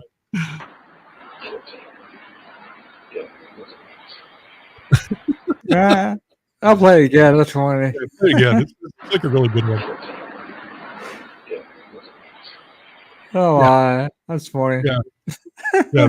The noise in the background actually is the sound of traffic going by on Highway 50. And yeah, I heard one of the things that EVP kind of depends on in a lot of cases in what's called transform EVP is the sound of kind of white noise to help them formulate words. Yeah, I say white noise traffic can help. Yeah, traffic is perfect for helping them do that. Yeah. What's the next one you're gonna play? Burn Yankees. Burn Yankee. I love that. All right. Do you want to talk about that one, or that was the morgue? Yeah, that was in Georgetown, California, and I was there with I was with Christine Morris that day, and we were out on we were just hitting all these different sites, and we go into this bar in Georgetown, and it's been there from time immemorial. So there's a lot of spirits hanging out in there, and I had my when I did my work on Aeroframe, I was given a jacket which basically had all kinds of it was a fighter pilot jacket. So I had all kinds of insignia and Top Gun patches and stuff. So this spirit thought I was like, thought I was American military.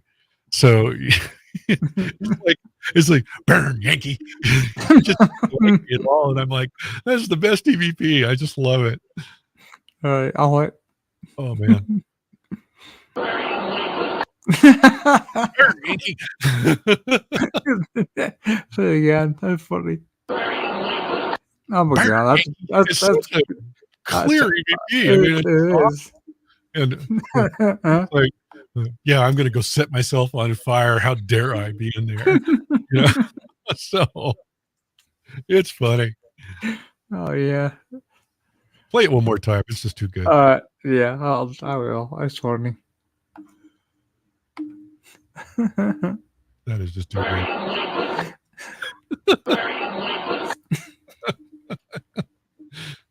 I love it. Yeah. The next one is your Spencer Civil War rifle reading. Everett. That's a kind of a long one, but basically what it was a friend of mine at Aerojet heard about my work with EVP, and he came up to me and says, "Hey, I've got this Spencer Civil War rifle." And I said, "Okay." And he said, I want to actually have you take it out in the parking lot home with you and see if you can get it to do anything, if you can record anything. And I'd never done anything like that in my life. I mean, I just like, okay, this is like really early in my EVP work. And so I said, well, I'll try. I says, I can't guarantee any results. So I stuck a recorder out and got home and sat down. And I'm not sure how long this one is. I think it's a fairly long. Yeah, it's 45 seconds, but we can play it. I mean, yeah, go ahead and play it. Yeah. Here we go. Were you bringing it back from the battlefield?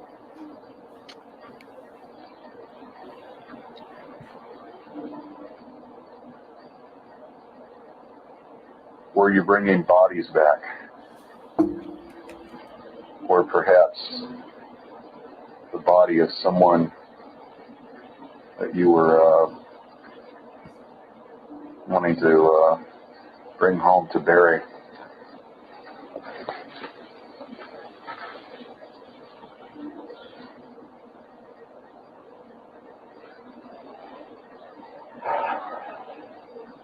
That. Yeah. I call upon the spirit of the man who owned this. Yeah, it's right here. I'll play it right there. Yeah. Everett or Everett. And I've never really decided which. Yeah, there is a, yeah. And I call upon the spirit of the man who owned this. Yeah. The thing was, he wanted to know who might have had that. And I started tracking through some of the Civil War documentation, and there were plenty of people named Everett or Everett. And I don't remember all the particulars with that, but it was those Spencer rifles were some of the first repeating rifles technology that ever was used. And the North was producing these, and they were very prized because of their ability to rapid fire. They were rimfire cartridges. Yeah, repeat rifle. Yeah, and so, but even Civil War, the rebel side, the Confederates were very interested in them, and they didn't have the technology to make the cartridges, but when they would catch them, they would use them, and they would get the ammunition and use anything they could against the North. And so it's hard to say who had that, but that name coming through, that was just amazing. And when I played that for the guy, he just was like bug-eyed, it's like just like I was like, wow, this is really cool. Somebody said the name, so I don't know who it was, but Class A EVP all the way. You know, Oh, yeah. definitely a great catch. Yeah. Not just it's burn Yankee, but you know, Right. burn Yankee.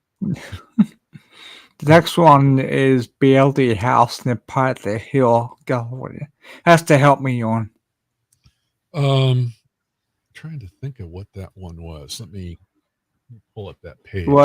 There's a woman police were helped by a pre-investigation team in 2008. A clear catcher looking into the history and background to the site to learn who she was. Trying to which number is it? Number 7. Number 7, Bailey House. Yeah, Bay House. This is that. This was there was a couple investigations I did there. The one I told you about earlier with my friend Christine, and then this one is at Bailey House, same place. And we just done a pre-investigation of that site, and we just happened to stop by. So yeah, I don't remember the specifics with this one, but go ahead and play it. And Okay.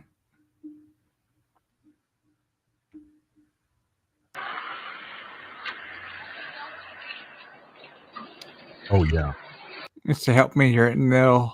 you can hear the. Yeah, that is like a really. There's something after help me too, I think. Yeah, there is. There's quite a bit on it. But Yeah, it's one of those EVPs where you get the actual tonality of the voice. And oh yeah. yeah, play that again. You can tell it's the same voice too, and Yeah. two different things. So yeah, and do sound female on me. So Yeah. Wow. Yeah, that's a good one. yeah, that's clear. All right. That's good. That's a good one. Number 6 is Wolf Manor, a Clovis Sanitarium. I hate out. Yeah, there was a bedroom. It's that place is no longer there. The city of Clovis bulldozed it to the ground because of the guy who ran Wolf Manor. I think his name was Wolf. That was originally the Clovis Sanitarium. It was an insane asylum, and it was a terrible, terrible place. Other than one other place, which I mentioned in Ione with that boys reformatory, I came away from that one incredibly ill from it. The stuff that went on in there was horrible. And when I went into one of the bedrooms, there's a woman named Mary. It was Mary's bedroom. And the EVP that I captured there was just it was just dark. No other word. Yeah, go ahead and play it. You'll hear it. Okay. Here we go. Very dark.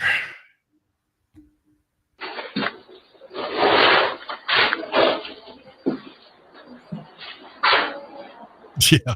Wow. Yeah. I'll put it again.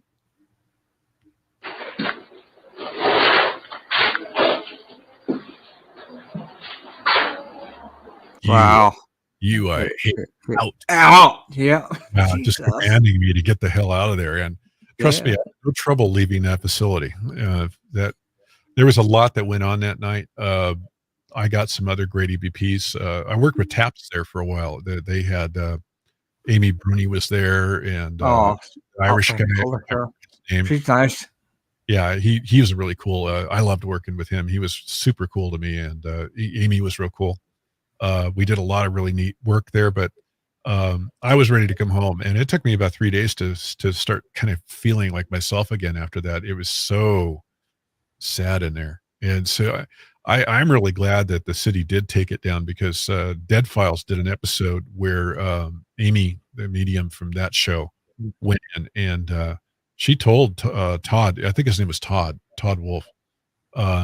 She told him, you can't open this as a hotel. This is never going to work. And the city, I think, basically watched that episode, and they took action, and they basically seized the property and said, no, you can still own the property and probably turn it into a parking lot, but this building's got to go. It's just not going to be good. And there was just a lot of terrible things that happened there. The abuse of the patients that went on in there, just Yeah, bad, very bad.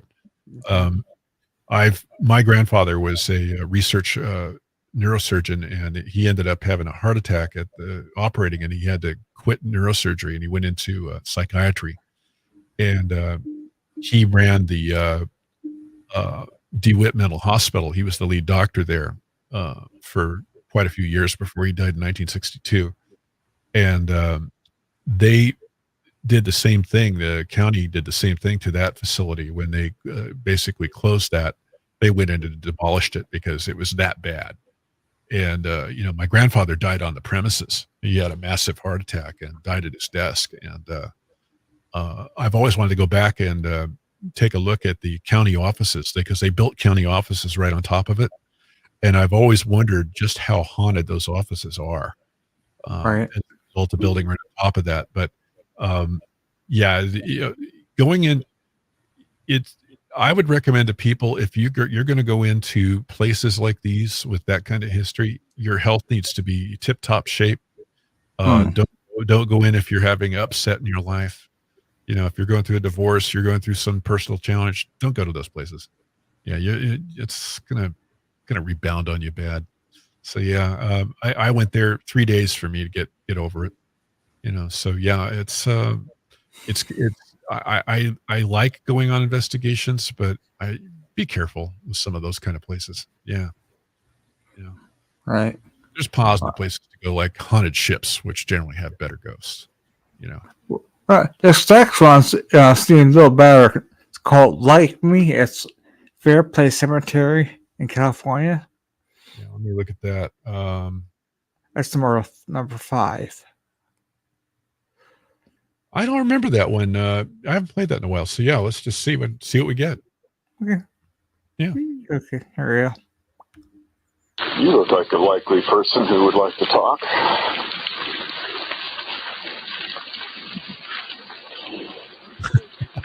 Yep, here that's towards the end, and you hear off it again. Like me. You look like a likely person who would like to talk.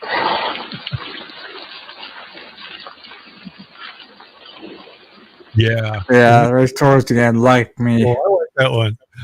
Yeah, there was rain going on, and Yeah, I thought it was rain. I heard rain. Yeah. Yeah, I remember coming back from that one. I was literally just soaked getting back into my Mustang, after being out in that. And I recommend to people that if you have thunderstorms going on or you've got a lot of rain going on, great time to do EVP work. Get out there, put on a raincoat if you're going out to a place like that, and do the work, because there's something about the negative ions in the air, and there's something about the sound of the rain that just brings out EVP. There's a reason, the old days say, if you read some of the old literature, it was a dark and stormy night. That's because spirits love that, and yeah, you get great EVP too. So look for those dark and stormy nights. I love recording in that stuff. Yeah. What do we got? All right. Next is number 4. This is Georgetown Hotel. I'm right behind you. That's what it's called. The Georgetown Hotel is right across the street from the Burn Yankee bar. And, Yeah? Yeah, it's literally across the street. And the Georgetown Hotel has a long reputation of being haunted. And all you have to do is go in and just ask a few of the locals that are standing around in the bar there, and they're going to tell you stuff. And we went in. We didn't actually go up beyond just the bar, and we were standing there talking. And I think it was Christine and me recording, and I get the CVP. It's just, I'm right behind you, and it's just the way it says it is kind of spooky. But, yeah, Get behind these Satan.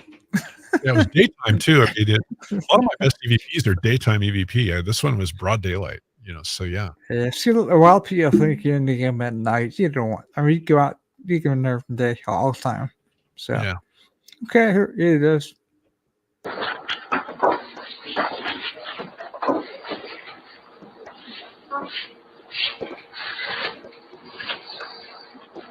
Yeah. Yeah. Yeah. It's class B, but it's definitely I'm right behind just this. I'll say again. Yeah, play it again.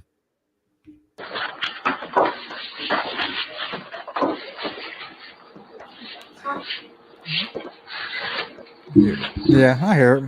Yeah, yeah, it's just this, and that's what a lot of people miss with EVP.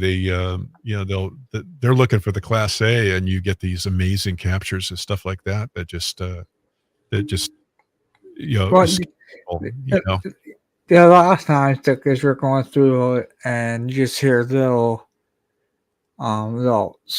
like whisper something or noise. If you slow them down sometimes, you can actually pick up voice. Yeah, And that's exactly right. You can slow them down. You can start and you can loop them and then start really hearing what's being said. yeah, And a lot of times you'll realize that there's way more messages on a typical EVP recording than people would think. So yeah, absolutely. It's amazing is the amount of recordings of on YouTube and Rumble videos. I did a whole show here just the other day on my program on SoulStream where I've been keeping a list for about a decade now of YouTube videos with EVP. yeah. And I got to tell you, I mean, it runs the gamut from everything from cooking shows to stuff, people doing shows on restoring old cars. I've got that. I've got a couple of dumpster divers that They're fun to watch. yeah, it runs the gamut. And another guy who likes to explore old abandoned mines, he was having amazing EVP captures. And a lot of them don't even realize that they've got EVP in their video till I pointed out. And then I finally learned to not say anything because it would spook them. You'd say, I'd come on YouTube and comment and say, hey, you got an EVP and, I'm an investigator and this is what I do. And yeah, when I said that to the two dumpster divers, they pulled all the videos and I never bothered to make a copy of the, of what they had actually put out there.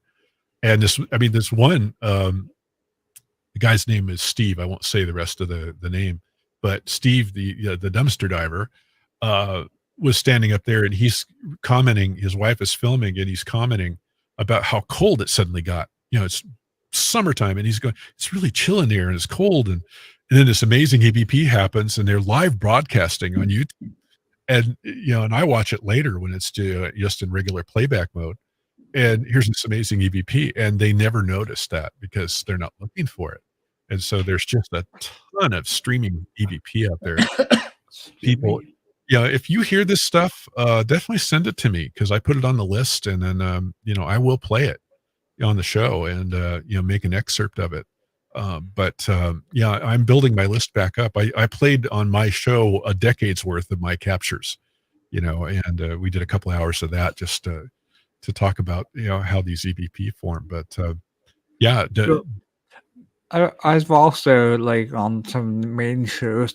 I won't say what it is. It's one of the main, but they were doing a residential case, and I picked one up that nobody else did pick up, and I went back onto the site, and people also commented they heard it too, but they didn't pick it up from their show. Yeah, realize that they spot check their audio. They're not going to listen to the whole show. They're being Right. paid per the hour. They're Yeah. not going to go through and do a lot of work to clean that audio up. Right. Now, there's actually I've been doing some research into old Soviet and early American space program audio, and it turns out there was quite a bit of EVP being picked up on those. And NASA got so upset about it, they started sanitizing their audio. They're paying a very good attention now. I was taking some of the audio from the more recent rover landing, and they were playing some of the audio from Mars, and it's been absolutely just wiped clean. There's nothing in there. And I even took audio from the in-flight tests that they were doing of audio that they released to the public, and it's literally they filtered it out on purpose. And but don't think that the space program doesn't have EVP, because they do. And the Soviet Venera lander that landed on Venus, there's some interesting stuff that I picked up, and I did a article on it on my Wow. Soulstream. I think it's either on the Soulstream or Ghost Rider Paranormal site. I can't remember which one, but I did a look at it really in depth, and then the conclusion I came to was either the EVP formed here on Earth while they were processing the audio somewhere along the chain of custody, or that it was actually picked up on Venus. And and the question is, I'm kind of leaning more to it being an earthly cause, but the point is that we need to start looking at audio from all sources, including off Earth. And some of these things are going to be recorded. Now, the Apollo astronauts picked up audio. I can't remember which mission it was, Apollo 11, 12, or 13, I think it was, or 14. But it was one of those. Eventually, if I say enough numbers, I'll get it right. But the bottom line is that there was these sounds of music that they were hearing. And then other strange things were being heard by them. And they talked about it. And it was all recorded on a continuous recording that they had aboard ship that eventually was transcribed. And some of that music, I think there's some cases of or actual samples of that music being heard on some of the NASA audio, so that they can't quite get rid of that and scrub it. But the newer stuff, yeah, they scrub the hell out of it and make I sure. bet they do. Yeah. So the bottom line is that some discussions have gone on with people that were in the know, that said, "Oh yeah, we were getting a lot of strange things out there, and things that we don't want the public to talk about or know about." And so Secure Team 10 has it right. NASA, never a straight answer. I mean, I worked with NASA, really nice people for the most part, but when you're dealing with the leadership who have their own agenda about what truth they want to get out, never a straight answer. Right. Kind of wise, but the rank and file people, some of the best scientists I've ever worked with. So neat people, but it's clear we were picking up stuff out in space that. Yes, it was EVP. No other word for it. Yeah. If you want to keep going on the list, though, we could kind of work our way through. Okay. The next one is this one. It says it is a 10-minute long EVP. Do you want? Yeah, that's too long. Let's pass that one. All right. And the next one is St. George Hotel, Volcano, California. That's back off, get out. Yeah, the St. George Hotel is one of those beautiful little Gold Rush hotels. There's another one called the American. I think it's in the same town. They're both haunted as heck. And there's actually ghosts that shuttle between the St. George and the American. Up the street and around the corner is the American Hotel. And the same ghosts go back and forth between them. So the little girl ghosts I recorded from there, but there's this grumpy old dude that's on the second floor of the St. George who never comes out of his room, and he is cantankerous. I mean, I was in there with two other investigators when I recorded this thing, and it was daytime, and this guy was pissed off. And he was just wanting us to be just out of there in no uncertain terms. And I could feel it. I could feel it. It was just this feeling, and I wanted to get the heck out of there. And we finally left because everybody was feeling uncomfortable. And then later on, we play I played the CVP, recording or analyzed it and pulled this out. And I'm like, oh my God, this guy's ticked off. So yeah, go ahead and play it. You'll hear. Trust me. You'll hear.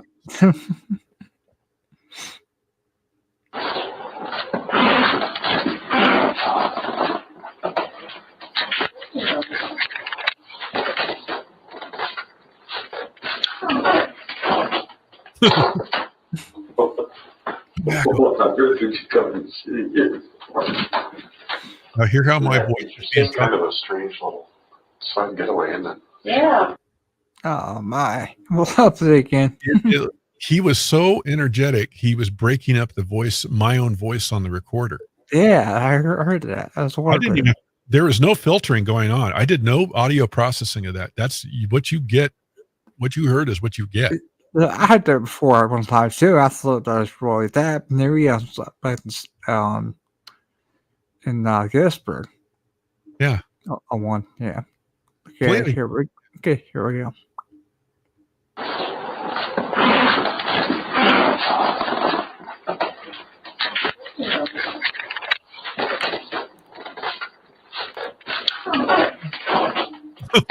Yeah, it's all right in the beginning. You're on my voice is popping up. Back off, and get out. It's kind of a strange little. Yeah, I hear it. It was. It literally creeped me out. That hotel is so haunted. I can't even begin to describe the stuff that would happen. We went out for dinner the night that we stayed there, and the hotel we stayed there on. I think we stayed there Halloween night in 2008. And we went out we found a Mexican restaurant that was open. So we went out and had dinner that night. And I left a recorder running on my bedroom on the second floor I was staying in. And I locked the door and left. And when we came back, I did the analysis later. There was something was touching the recorder and literally bumping it. And then we were hearing thumps and bangs all through the hotel. And we tried to chase them down because we were hearing them as we were there, but not only that, but were captured while the building was completely empty. We were the only people staying there.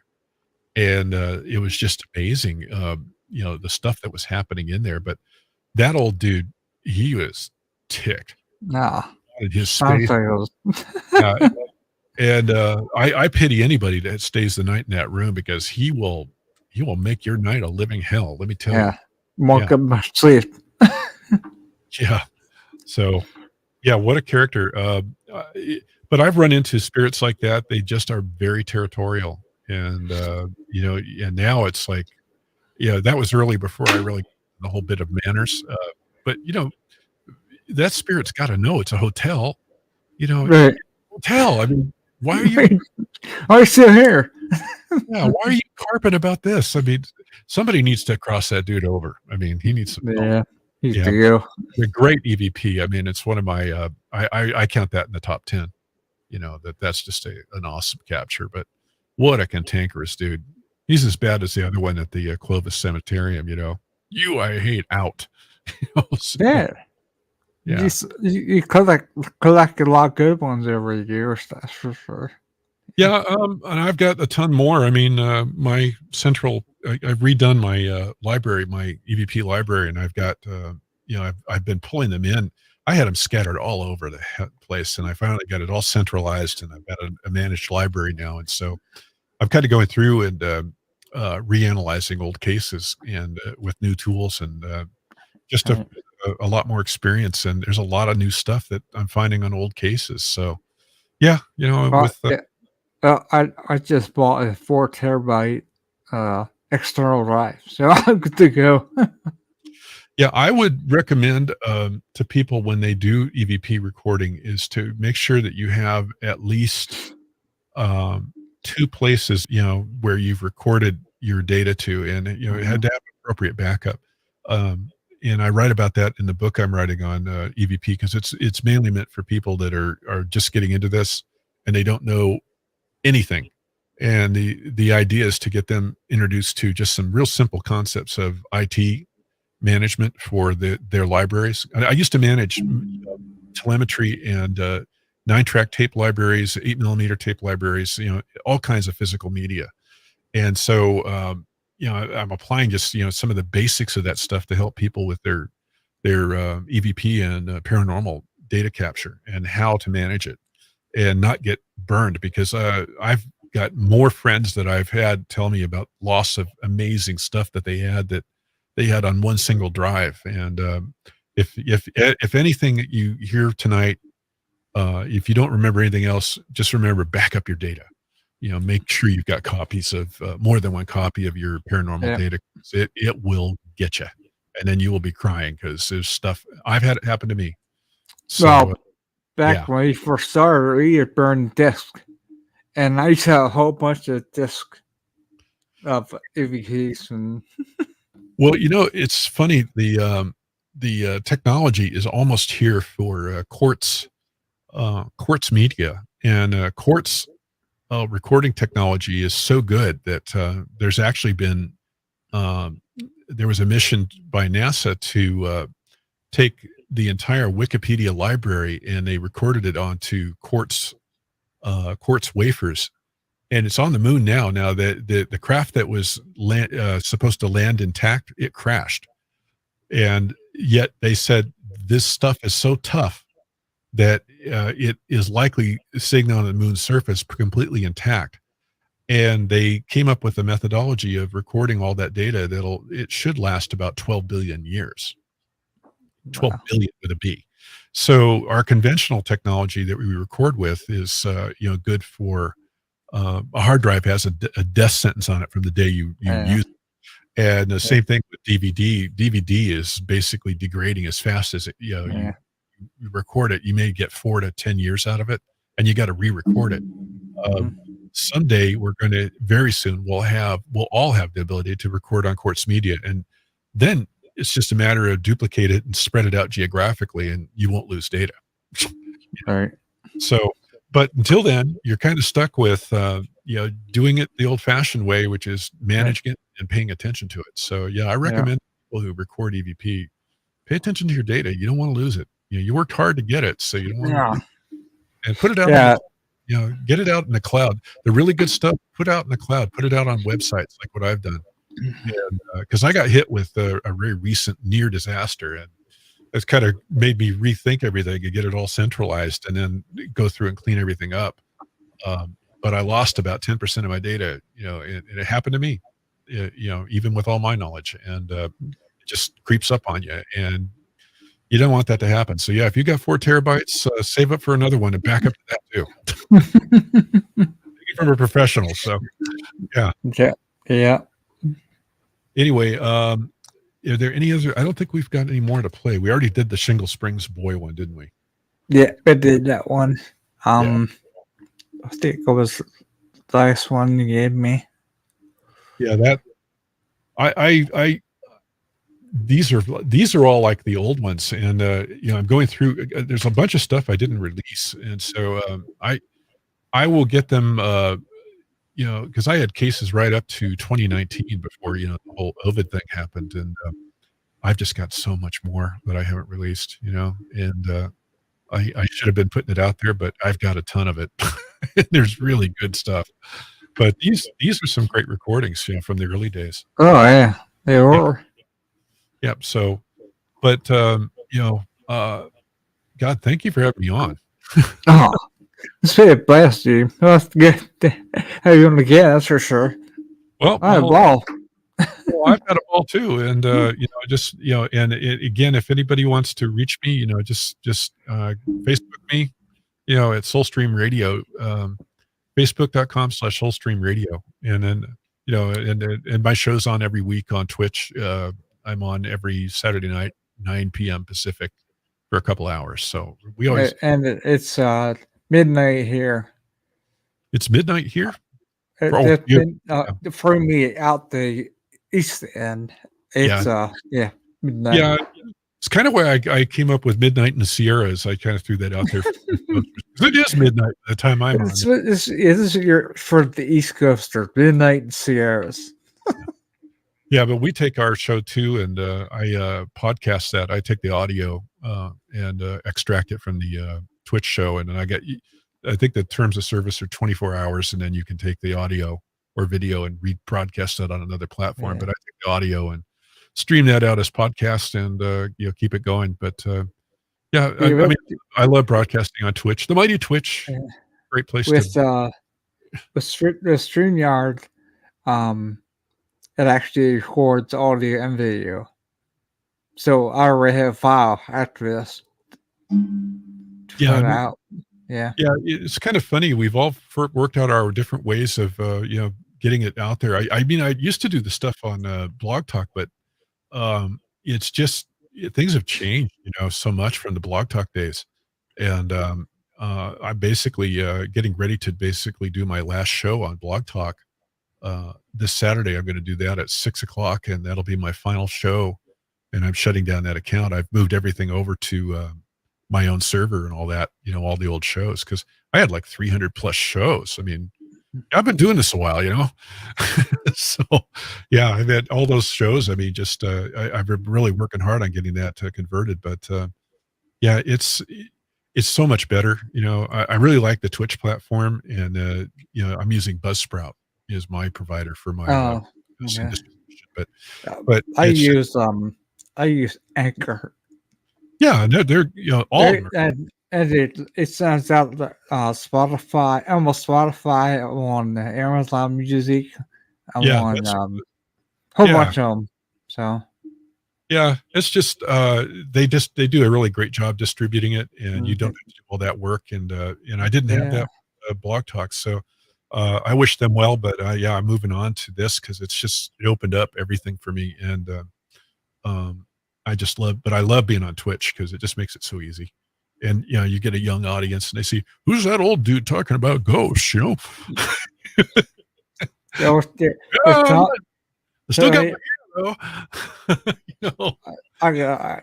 I am recording live to 3 Facebook and YouTube and Twitch right now. We're recording. Yeah. So.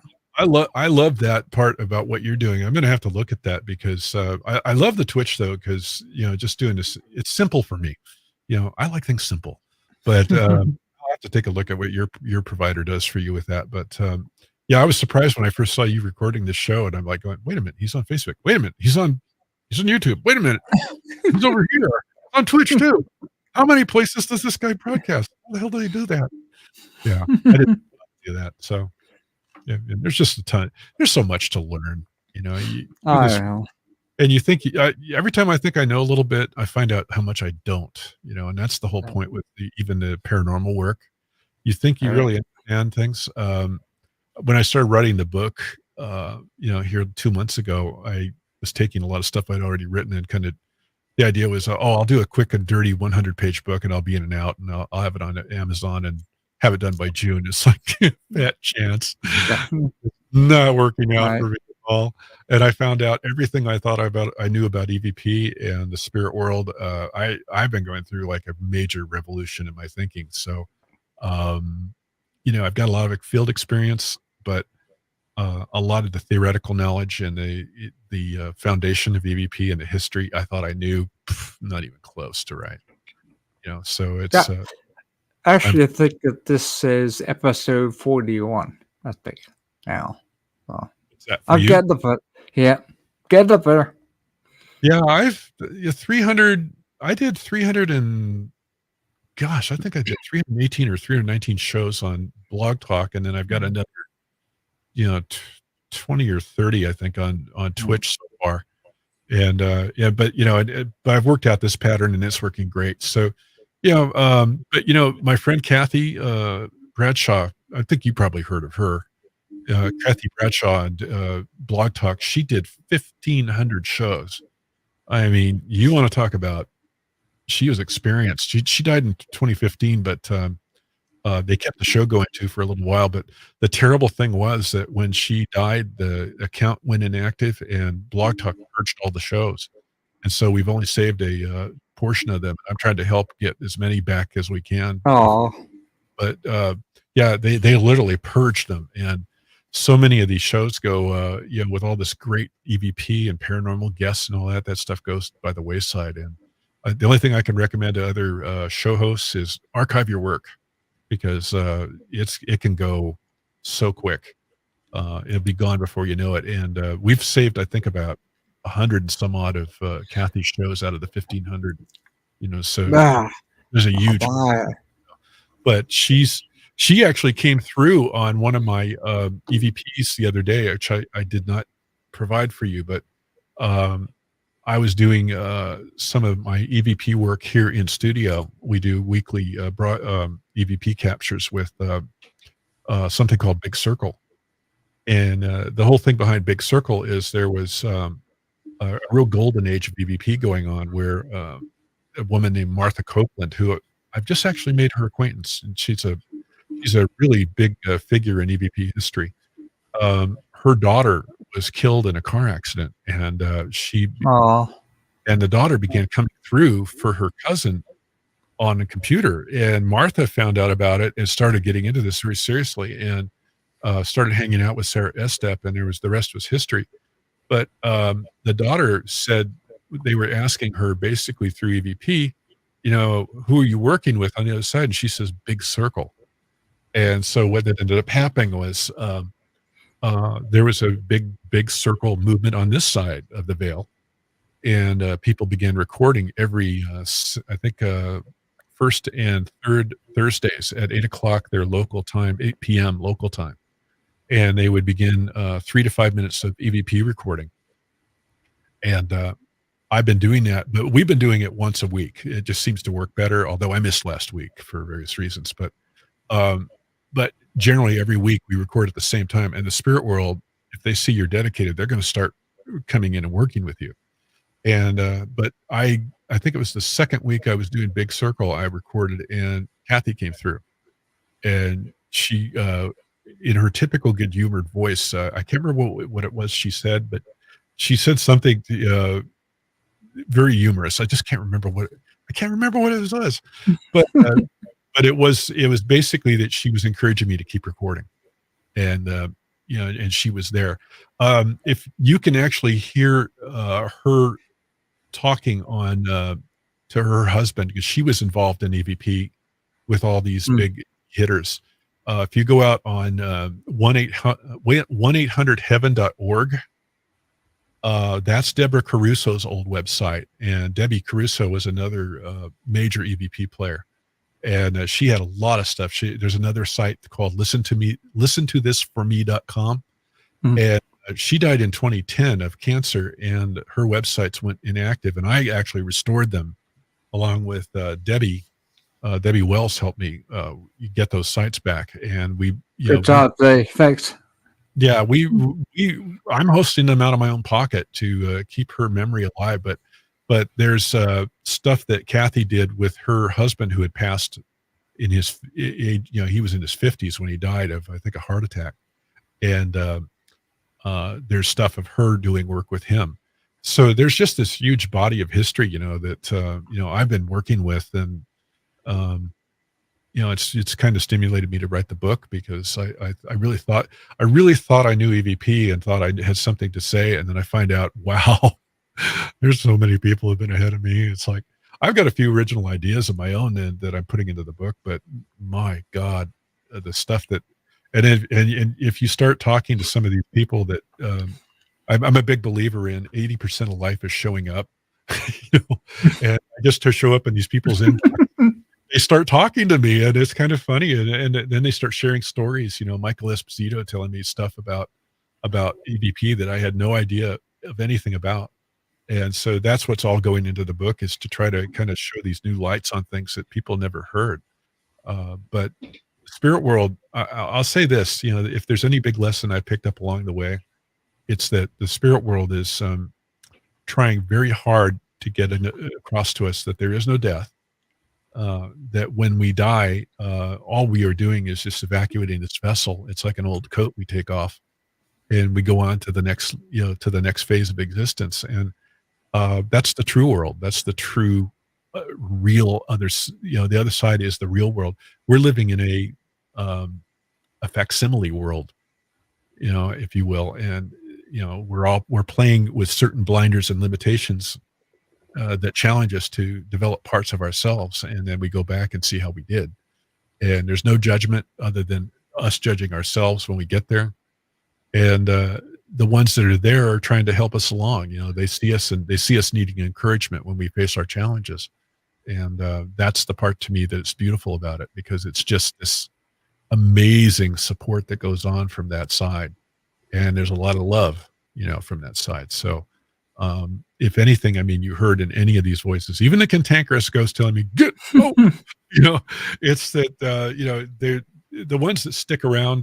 They either don't want to be judged, or they don't want to face certain things they did, but they'll eventually have to, and then, and they'll be welcomed with open arms when they get there, So there's just a lot of love, and when you recognize that's the kind of the key constituent of the whole universe, you're kind of on the right track.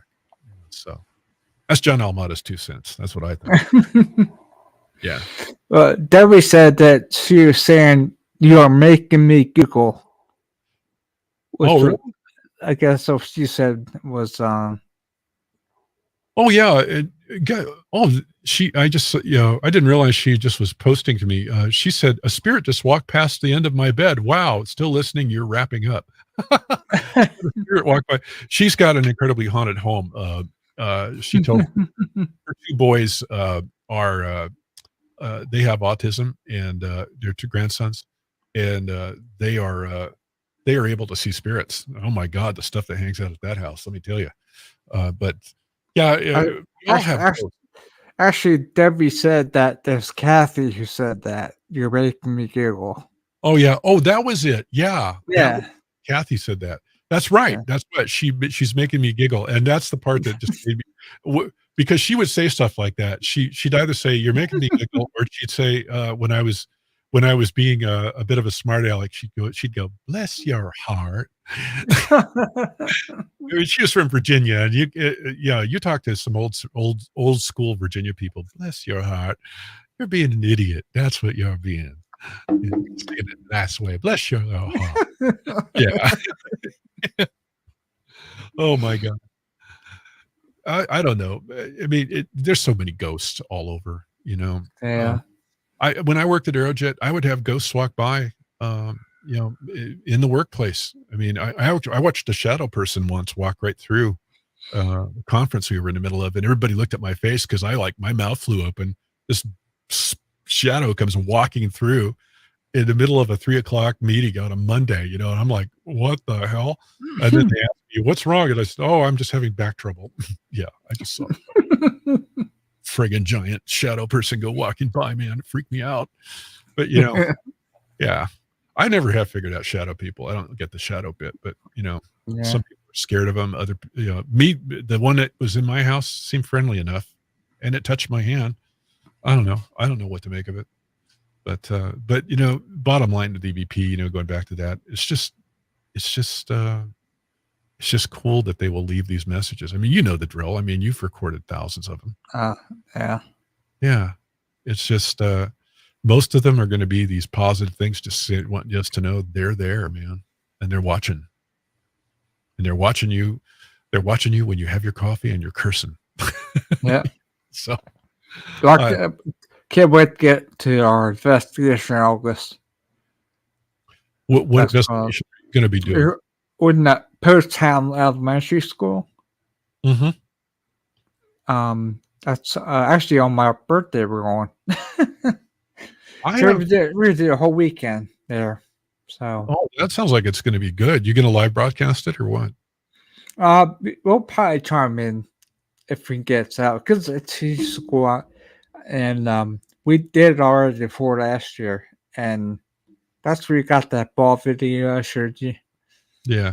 We're looking forward to going back to it again. This time we're staying for a whole weekend. Yeah, I'm going to be doing.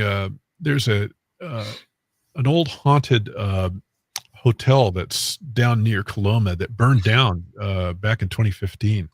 It literally burned to the ground, and there were lots of ghosts there. And I'd actually stayed there one night before, and I'm thinking of going there and just leaving what I call a drop recorder. And it's basically you just take you can take a video camera or a just standard audio recorder and weatherize it.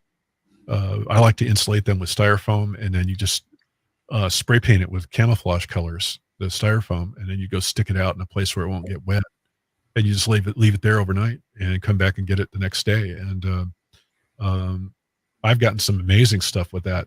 You don't have to be present to get EVP. I mean, you can just set a recorder up, and any ghost goes walking by is going to set it off. Any spirit. There's just countless ways to get inventive with getting EVP. So, but I've done that and gotten amazing stuff. Although I did get fooled once, I thought I was getting spirit touching things, and then the deer. No, what it was is I thought I was getting spirit touching it, and I come back with a video camera and put it facing the recorder, and it was mice. Oh boy. It's just touch the and you'd hear the singing, and I'm thinking, I thought, oh man, the spirit's touching this. Oh man, this is so cool, and it was such a great. Like, no, it was a bloody bunch of mice touching my recorder, just moving it around, and batting it. Damn rodents. Yeah, what's this red light? Let's go hit this recorder. We're gonna screw with him, I thought it was cool. That's funny. Yeah, what are other techniques that I've tried? Stuff that there's actually one that I want to try. I discovered some old evidence of it's not evidence per se yet, but what it is it's old recordings from underwater near Titanic, and it turns out that the Titanic site is incredibly haunted, and a lot of people that pass by it report seeing balls of light, energy. They'll see orbs. They see all kinds of crazy things, and there's even been reports of radio signals being heard broadcasting SOS, which Titanic was the first ship to ever broadcast traditional SOS. It used to be a different set of letters used for, CQD, which was, you basically come quick distress. And they went with the SOS. And so Titanic was the first SOS ship ever, to use that signal. And there's people that have been reporting that, hearing it on various above water ships and in submarines. And I don't know how much effort, how much validity all that has. I mean, that's just stuff you hear. You got to really check this stuff out to make sure that that's exactly right what's being said. But what I do think is that it's very possible that you could get some great EVP from the site. Now, there was a gentleman back in the I think 2010 timeframe. I did some research into what was going on with him. He had a small paranormal team, and they were trying to line up money to go out to do EVP at the site, and it caused one heck of a stink. There were people, in the EVP community saying that's insensitive and this and that, and they were going to lower a hydrophone over and take it basically down to the wreck site from the ship, and it was going to cost them like $20,000 to have everybody there to do it, and they were going to bring mediums on board, and it was just the whole thing was all planned out. And I looked at that, and it's like the reaction was so harsh from some of the media, and some of the family members. I thought, wow, that's, it's been 100 years, and there are phenomena going on out there. I would think that somebody coming in doing it in a sensitive way wouldn't be stirring up too much trouble, but I got looking, and I found some videos that had been done by various government research submarines and some of the private funded expeditions that had full audio from inside the vehicle that was all the way down at the wreck site. And so you have a perfect opportunity to go through and do EVP analysis on the existing audio, and which I tend to think that probably they'll have some good captures in there. I've never done it. I mean, I made some notations about, the evidence, but if somebody else wants to try it ahead of me, go for it. Cause I'm trying to write a book, but the bottom line is there's so much audio evidence from that wreck site that's already there that it would be a good idea for somebody to go through and run the analytics and see what they come up with. Because I just think that there's going to be voices captured, and the ship is disintegrating as we speak. I mean, it should basically, they're saying it's accelerated its death plunge into a pile of rust. They're talking between 2030 and 2040. I think it's going to be basically just a rust state, and all that's going to be left are the glass and leather items and things like that will basically mark what's there, as far as that ship being a graveyard, but there was so many people that died there that has got to have left a psychic imprint. And not only that, there are probably intelligent spirits hanging out in the area even today. So yeah. These rec sites are are very an open area for developing EVP technology, with hydrophones. I've always wondered if it was possible to really do that. And I thought I was being original, and found out a lot of other people have been thinking along the same lines. Yeah. Mhm. So um, it should be possible to do that with just off the shelf technology for simple things that, where there's been accident scenes with boats and things like that people can, start looking at and see, can they pick up anything? But yeah, me with my bad back. I mean, you know how bad my back is. I can't go do I this. got bad back too. Yeah, no. I've got degenerative disc disease. I'm 62. Hell, I'm not a spring chicken anymore. I can't let some young buck figure that out. You know what I mean? But these, pushing the technology, it really needs to be done. And there's still new areas to explore with this stuff. And Oh yeah.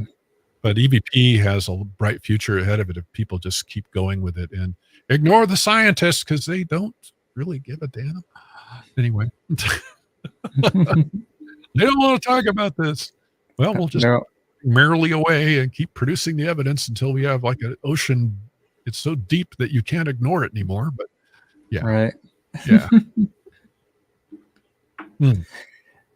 It is That, warm. that's your cat coming out in the back. What's that?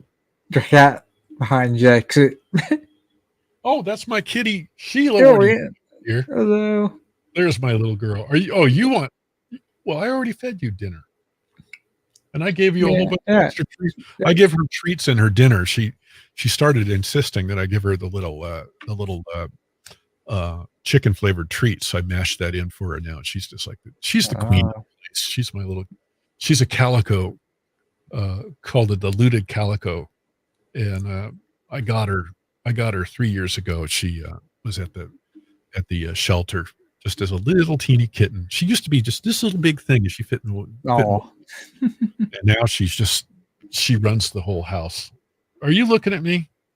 Are you looking at me? Yeah, she licks her chops. Hey. Dad, I want treats, Dad. Dad. I want treats, Dad. Yeah, but she's an amazing cat. Oh man, what other things can we? How much longer do we have, my friend? I'm not even sure what happened. I think I allowed a 3-hour limit on one recording for my plan I have.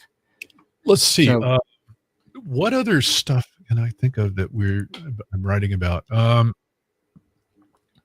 We covered this stuff with the whole bit with the different technology, the techniques of doing EVP. Kind of just briefly return to that. The whole bit when you go out and you're trying to be imaginative and come up with different techniques. I was just watching, some of the paranormal shows. I won't name them, but when you see some of the network TV shows and they're talking, they do an EVP recording and they say, "Is there anybody there? Can you have something to share with us? Can you tell us your name?" I mean, how are you going to look? Yeah. It's fishing. You're going out fishing. Put a nice worm on the end of the hook and go put something juicy out there to get them in. If you're going to go fishing, you got to bait the hook. You're not baiting the hook. Little piece of advice: just bait the hook. Talk in terms that they understand. Talk in terms of their lives. Talk in terms of knowing their history. Sometimes they try to do it, and you see that, but it's almost like a tired response. I think some of these guys have been investigating so long, they've never really taken the next step and remembered that these are people. right. You gotta talk in terms of people, and and once you start talking to them, from that point of view, and you're talking with them and not at them, and including them in the conversation, and treating them like they matter. Yeah, it's gonna open the door, and I think that's had a lot to do with me being able to get the kind of EVPs I do. But I was doing mediumship before I was doing any of this other work, and I don't know how much of that factors into getting good EVP. but I've had my theory that there's some evidence of that. That I think that there's some part of that that does help with it. But I don't think that it means that, yeah, if you're not a medium, you can't get good EVP. I think that Right. you can develop a, but I was writing about that today. I was writing before coming on here, that you can develop a relationship with your spirit guides on the other side and really make that thing shine and really get to know your spirit guide, if you want to call them your guardian angel. That's another terminology for something that is almost the same. Mm. If you can develop that, you're basically developing a relationship with the other side that's like a near constant presence with you. And that lights you up even more. And you become kind of like this flame that these spirits are attracted to. And, it just really brings in the results, you know? So I hope that people, kind of take that seriously. Going in without a spiritual basis for communication, yeah, you'll get the EVPs. You might get 10, but I would walk in, in these cases and have investigators who I knew were doing no spiritual work at all, and they'd get maybe 1 or 2 good EVP, and I'd walk out with 30. Mhm. I'm not bragging. It's not bragging. That's just, I'm putting the work in, Right. I mean, if you're going to play tennis, that takes practice, and you're working your butt off to learn how to do that stuff. And this work takes practice, and there's no pay in this. I mean, really, I'm not going to make a lot of money off this book. I'm writing this mostly to help my thinking. And then if other people read it and agree with it or throw rocks at me and say, you need to change your thinking, I'll look at it and go, I was successful. Maybe I should consider these other opinions. And that's kind of the point of it. But you're really developing yourself when you go out and do this work. And I think it's the same with you. You've got this basic interest. You've never wavered. You've kept going, Scott, through all your life challenges, you keep going with this work, and you keep trying to do new things. And that's commendable. I mean, that's amazing. So Yeah, that's what I keep going. And what else gonna do? I mean, I guess sit here and fret about it. So gotta get out and do things. Yeah. So. Well, we're just a couple old guys now, cripples. We're still getting out there and doing this work, and that's the important thing. I'm just still doing my work, shepherd. To move slower here, but yeah, I can get this done. But I mean, it's just I really I think we've learned enough, both of us, to have some things to say about it. And that's kind of my point in the book is just, I picked up a couple of things along the way. I hope it's useful for you, and pay it forward by, when you get to a certain age and you've been doing this same kind of work, if you really care about it that much, pay it forward by sharing what you've learned, and maybe you'll say some new things along the way, because who knows where AVP is going to go. I mean, in ITC work, the ITC stuff, I'm really starting to show an interest in, because it's a two-way communication that's real time. This whole bit with the, radios that change frequency, the sweep method with EVP. It's not even EVP. It's ITC. It's sweep. They're sweeping the radio frequencies either in a sequential fashion or sometimes even random frequency. And it's still, spirit still is able to make these things be useful as a means of leaving EVP as words. And that some scientists call it pareidolia. Pareidolia. I can never say this word, but they're saying it's pareidolia, and we're being tricked, and that we're just deluding ourselves. And there could be some truth to some of that EVP. Some of the EVPs we get. But when they're saying specific things in response to you, that kind of shoots that right in the tail. There's intelligent responses that are occurring, irregardless of the type of technology or methodology we use. Mhm. And, but I think that where this goes from here, I think we're going to see it lean more to devices that are better at ITC, at two-way communication. And hopefully it gets to a point where we can, get Class A quite a bit of the time, and I think that will occur. But it's taken a long time to get to the place where we're at. I mean, you go back and you look at what Edison was doing, trying to create the tech, the Thomas Edison communicator. They were limited by the technology of the day, and look at what we have now. I mean, EVPs are being picked up on telephone recorders, cell phones. Oh yeah, cell phones. Yeah. Yeah, I saw when I was there in near Fresno at the Wolf Manor there at Clovis. I think it was Amy Bruni. She was working with one of those telephone line testers. They call it a toner. And I used to use that in my data when I was punching down data lines when I was working as a computer operator. Part of my job was punching down telephone lines and data lines. And so I got really good at that. And I had a toner. And it's just basically a little radio oscillator with a probe, and you put it on one end of a line and clip it in, and then you go to the other end and for the line you're tracing, and then you use that and you clip it in at the other end. And that's all old hat now. There's hardly anybody doing it that way anymore. It's all late, fiber optic. But back in the day, that's how you did it. And the toner at the other end had just a little radio receiver with a little probe, and you just put the probe on, and you would probe until you found the line that had the hot signal. And she was taking that toner little radio receiver, and she was getting EVP off of it, which was I mean, it on the surface, it sounds like, oh my God, how did she think of that? It's just a little radio receiver that's just really kind of dumbed down. But the bottom line is the spirit world doesn't care how they get a message to us. They just want to get a message to us. And, yeah. But even the whole notion of why EVP form in the first place, I mean, that's part of some of the other stuff that I've been looking at. And I came to this conclusion that there's two types. There's this whole notion of incidental EVP, where it's, and I call it proximity EVP. And it's where you come, a spirit will be responding maybe to something you said, and they'll be near you literally in a three-dimensional sense, although they may exist in a different dimensional world. But in our three-dimensional world, they may be, quote, near us, and they're near the recorder. And without any intent other than just them speaking out loud, because they're in proximity to the recorder, they affect the input stage on the electronics of the recorder, and not the microphone, but the audio input stages of the recorder. Just by their presence, they are having EVP form on the recorder, and it's an unconscious thing on their part. That's one way.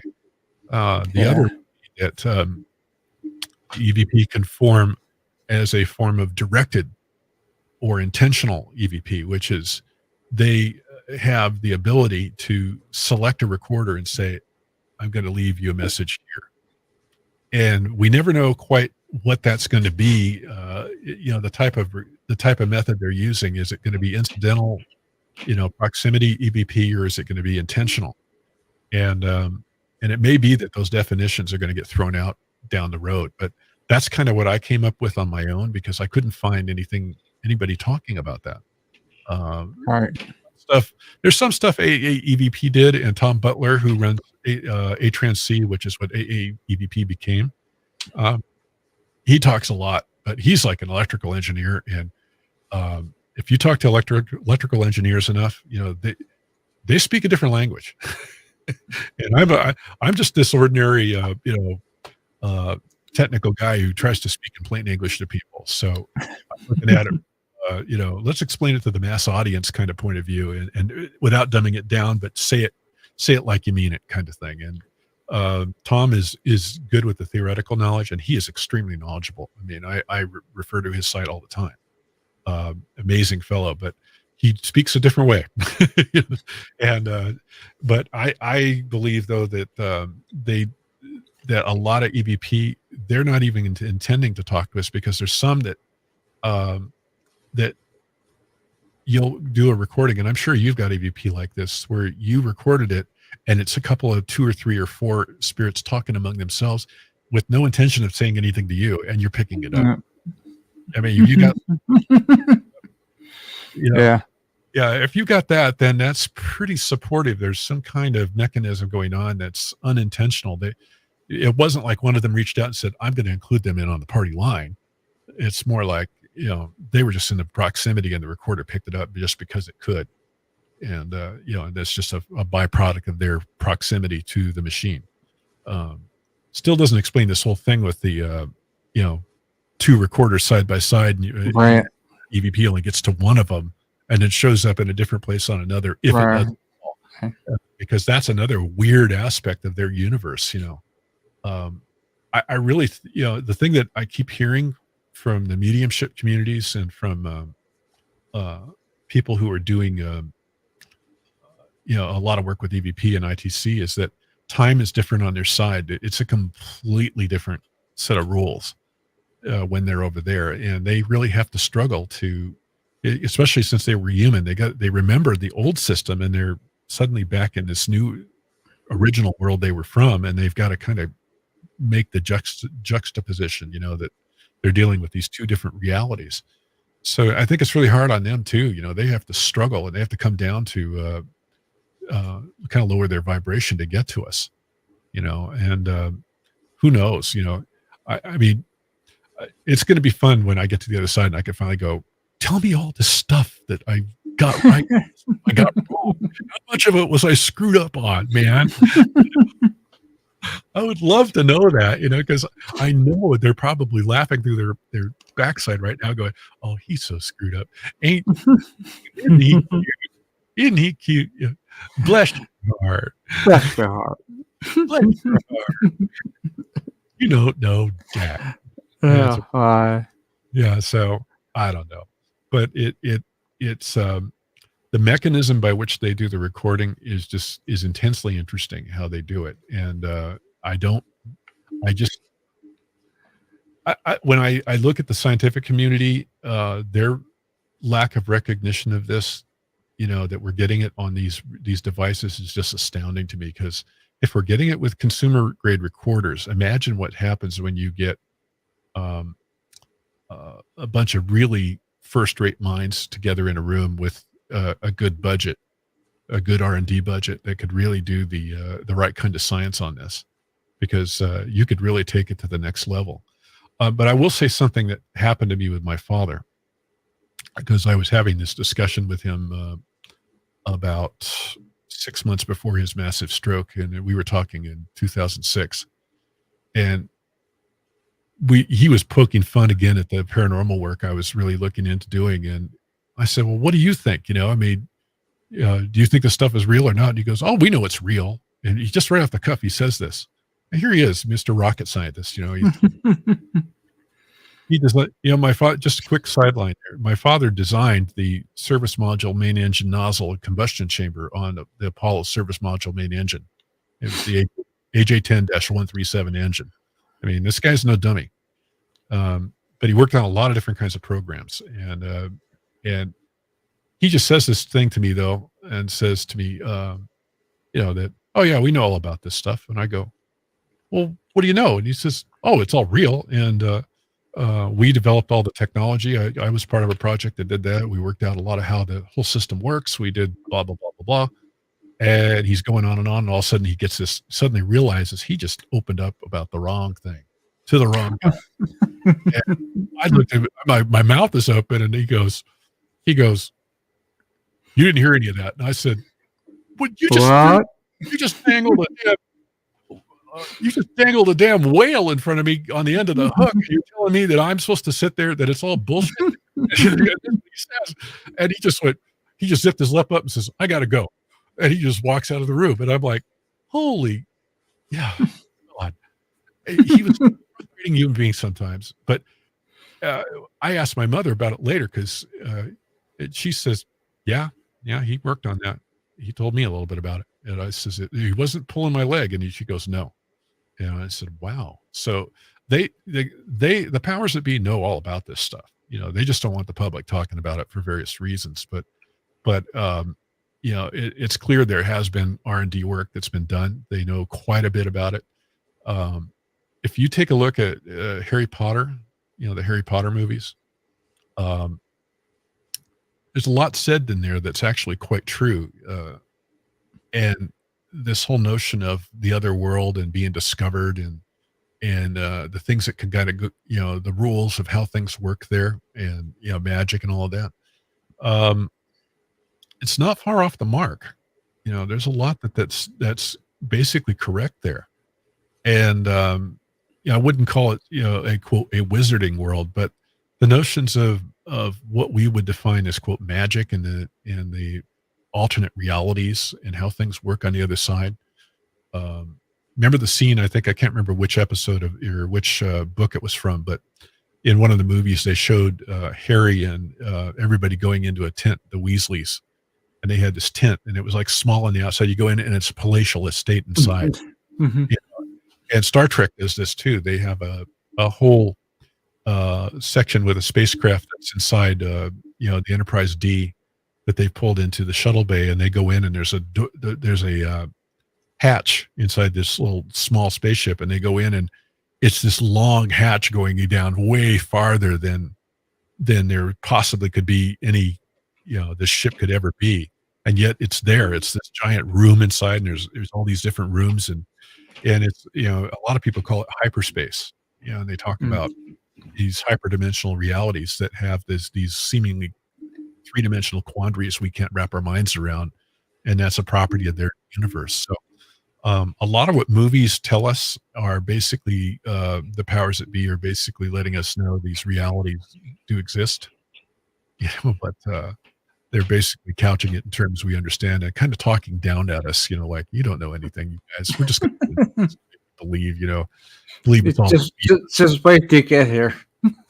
Yeah, it's it's like the whole question of warp drive. If you do any level of research, you're going to find that there's Alcubierre. I think it's the Alcubierre warp drive is a reality. There's actually been a lot of work done on that, and the power requirements have been scaled down so that it's at a point where we're pretty darn close to being able to actually be a warp capable civilization. That warp is nearly here.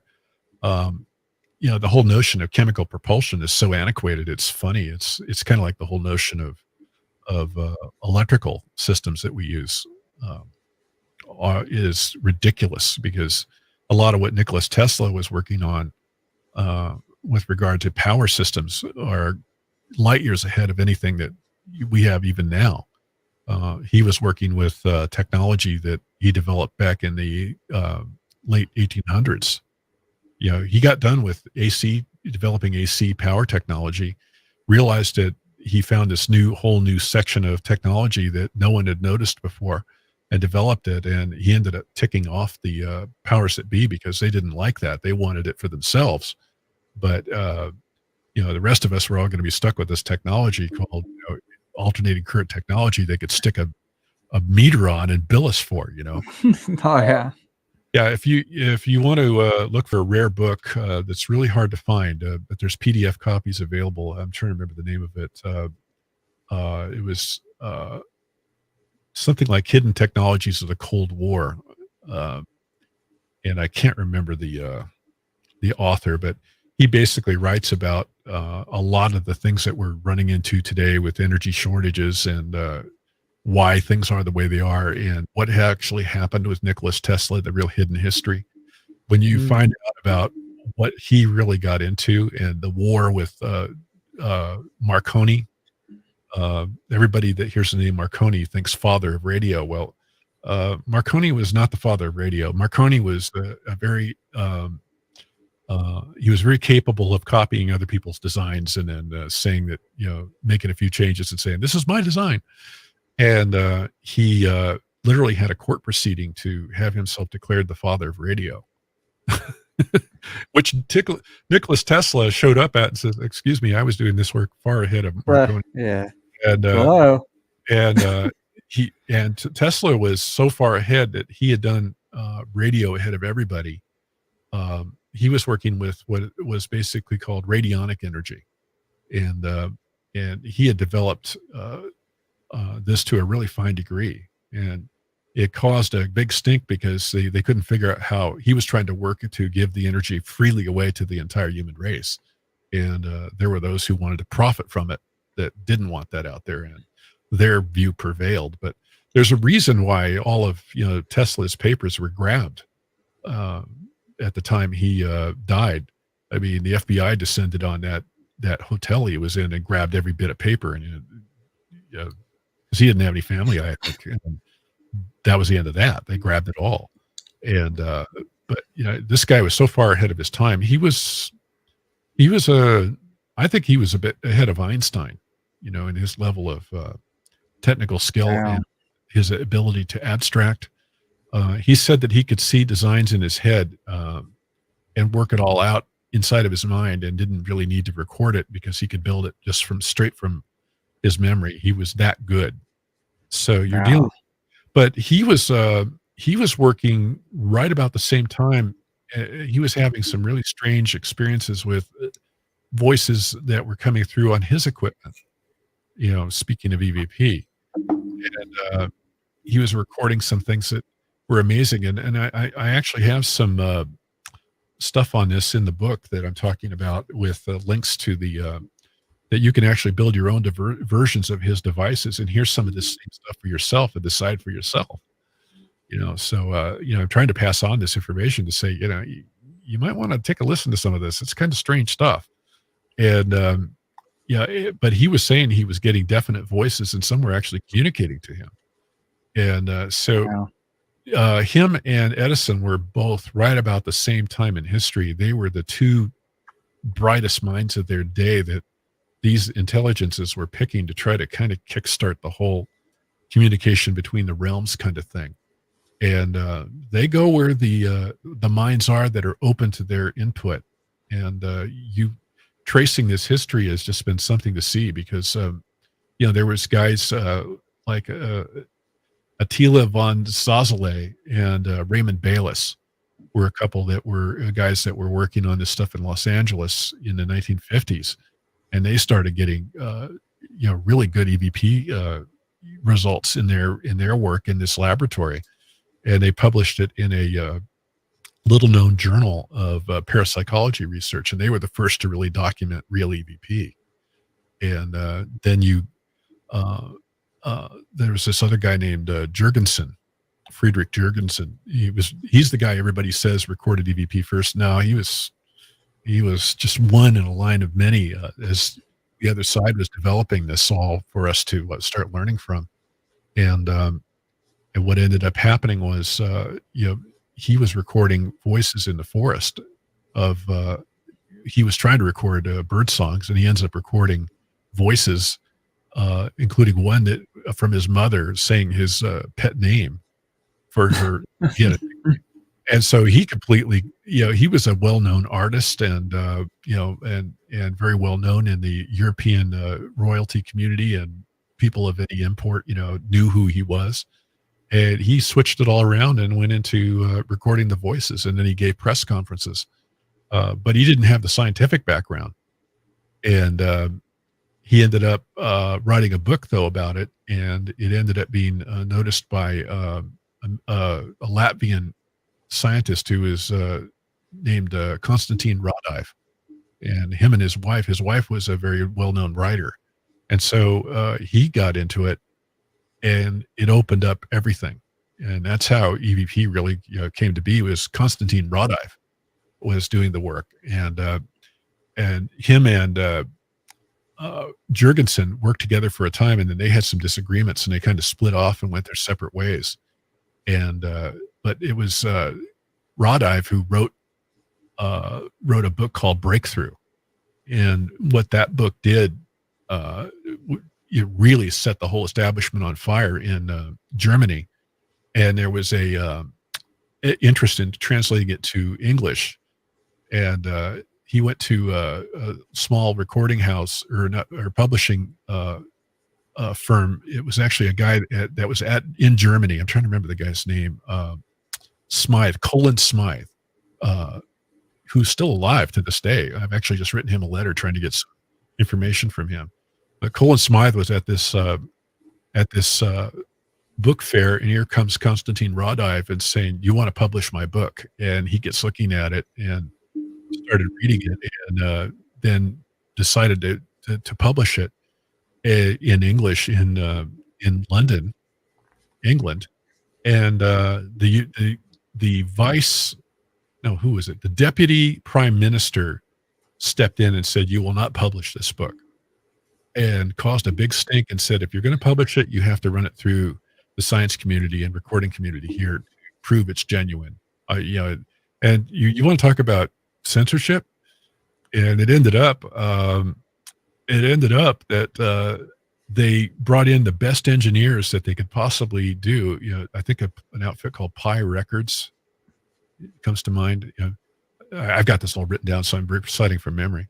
But it ended up they brought in all these experts. They brought Rod Ive in and wouldn't let him touch any of the equipment. He was only there just to stand there. And they started getting voices, and they recorded almost all night. And there were relatives of some of the people that were present coming through. Wow. And it was just an amazing thing. And that, at that point, that's when all these different very influential people told the British deputy prime minister, basically can it, because this stuff is real. So you start looking at the modern scientific response to EVP, especially like Wikipedia saying it's all pseudoscience. You had the cream of the crop of the British scientific industry there and the recording industries there. They were all there. Are you saying that they had pareidolia too, that they didn't know what they were hearing? Are you saying that Right. these scientists were all wrong? So it's, there's intentional blindness here going on with all these phenomena. And just I think my take on it is you got to decide for yourself. You can't go depending on the approval of the system to tell you what to believe. You have to look at it for yourself and judge it on your own merit, and pass it through your own sieve and your own filters. And if you can look at things objectively with things like this and try it for yourself and satisfy yourself that it's real, then you don't need to be told what to think by the powers that be, because you've seen it for yourself. And that's the message of the spirit world. That's the thing that I've always taken from this. Researching it and really seeing the history from the stem to the stern, watching it come from, wax recorders all the way to the current day. Wow. Yeah. I got to tip my hat to these guys. I mean, whoever's on the other side working this they're one patient bunch of people. Yeah. So, yeah, I mean, I know I'm going on and on, but you asked me on, so I had to tell you this story. Yeah. What do you think? I mean, what do you think of that? I mean, hearing that history in But real life. I think it's anything you do. I mean, you have to get out there and do it yourself, and it's the way you find out is we would do it.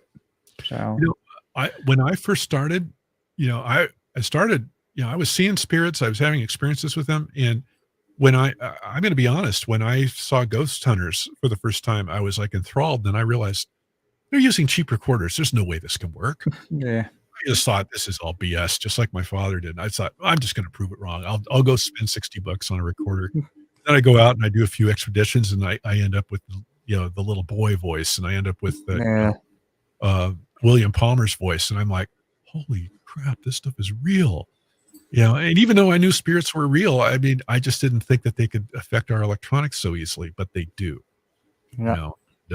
Wow, that's the only thing I could say. Wow. And there's a lot of them out there. I mean, they're everywhere. I can't wait to get back out there again. So, something you should try, a little experiment for a seasoned investigator like yourself. Try a supermarket. Go out with it. I heard about that, and a lot of people say also for hospitals too. Yeah, I've got a hospital one that I played. I don't know if I can. Maybe we can play this. I'm going to see if I can find that real quick. It's on the Ghostwriters investigation site. It's basically we guide them to the light. I was in the hospital room with my father after he had a real problem with a he'd had stone. They were basically these kidney stones he was having trouble with, and he'd had his stroke. So he'd been going through a real tough time. And I'm trying to find this. Let me see if I can find it on the local site. I can search on that a little better. I got him on my web server, local web server, so for it. What it was though was I was sitting there. I'd been on an investigation a couple of days before, and I was in the hospital room with him, and he was just coming to, and I had I reach in my pocket. I've got a recorder, and I'm going, "Oh, I'm in here with my father. What the heck?" Let me see if I can find it. I did this recording, and I get this voice that's just amazing. I'm still trying to find it. I'm looking. God, I hate to not have it for you, but it ended up. I am not spotting it. I'll just paraphrase it for you, but it's this. What ended up happening was I was sitting there, and I start recording, and this sound like a trumpet happens as I'm recording. Wow. And what it was I finally realized it was me moving the chair, and it sounded like a trumpet. Well, I don't know if it stimulated something in the environment or what, but what ended up happening was just amazing. It ended up with this voice comes on and says, "We guide them to the light." And I mean, it's like, just sounds just like that. We guide them to the light. And it was just this very proud moment, like the spirit was saying this stuff. And then all these other spirits start coming in too, in the recording. It's just an amazing, piece of work. It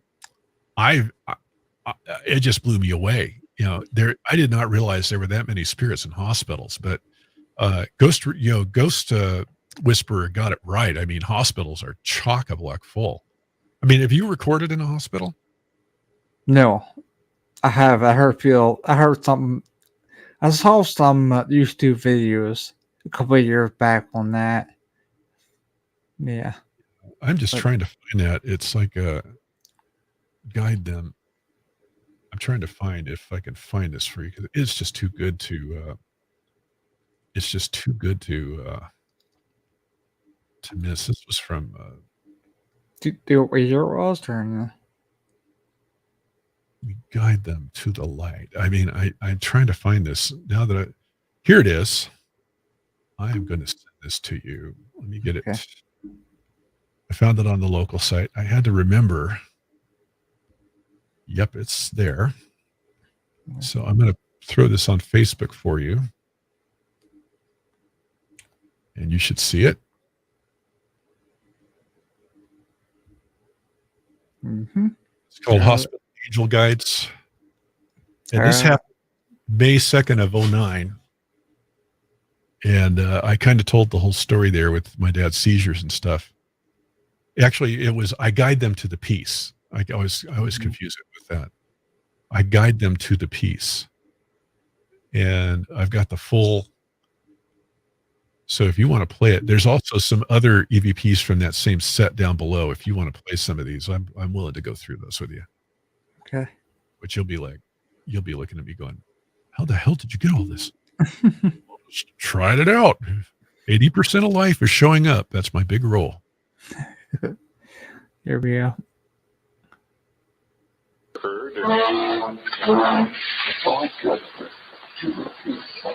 Wow.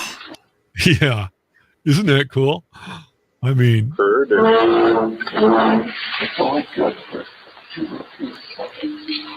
wow, that's good. If you scroll down, there's some more, and you'll be like, okay, so next one is this well played.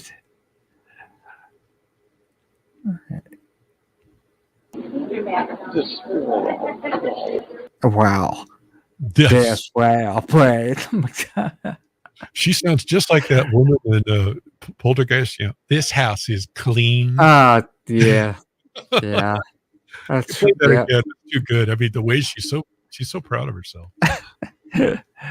Next one is You Hear Me.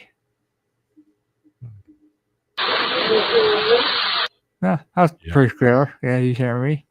That was Yeah. easy to hear that one. Next one, We Love It Here. Will Come in here. Let's see.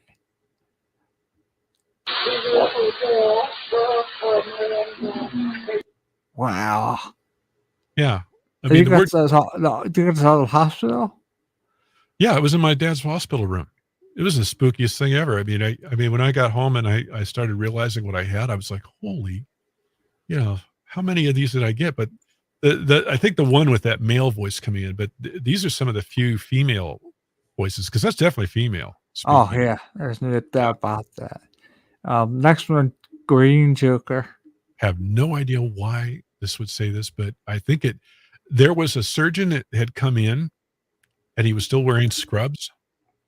And Okay. yeah, and I think that's what it was. I think, oh, he's a green joker.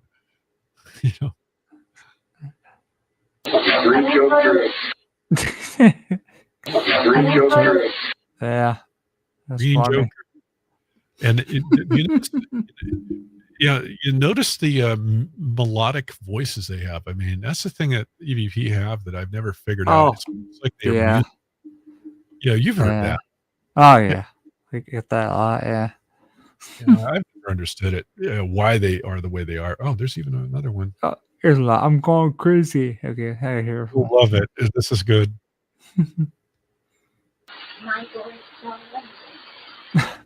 I'm good, crazy. That's a good one. Crazy.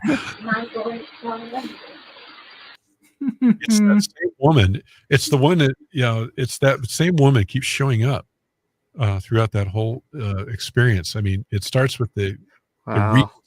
so there's these different spirits that are hanging around,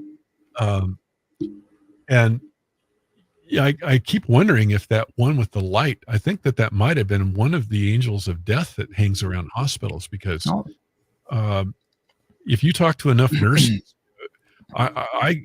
when I was dealing with my dad's seizures, so often when the nurses, it would come up about my work, and then these nurses would start telling me stories of stuff they'd seen, and they were all talking about the angel of death coming in and experiences they'd had with him. And what was funny was the night my dad died.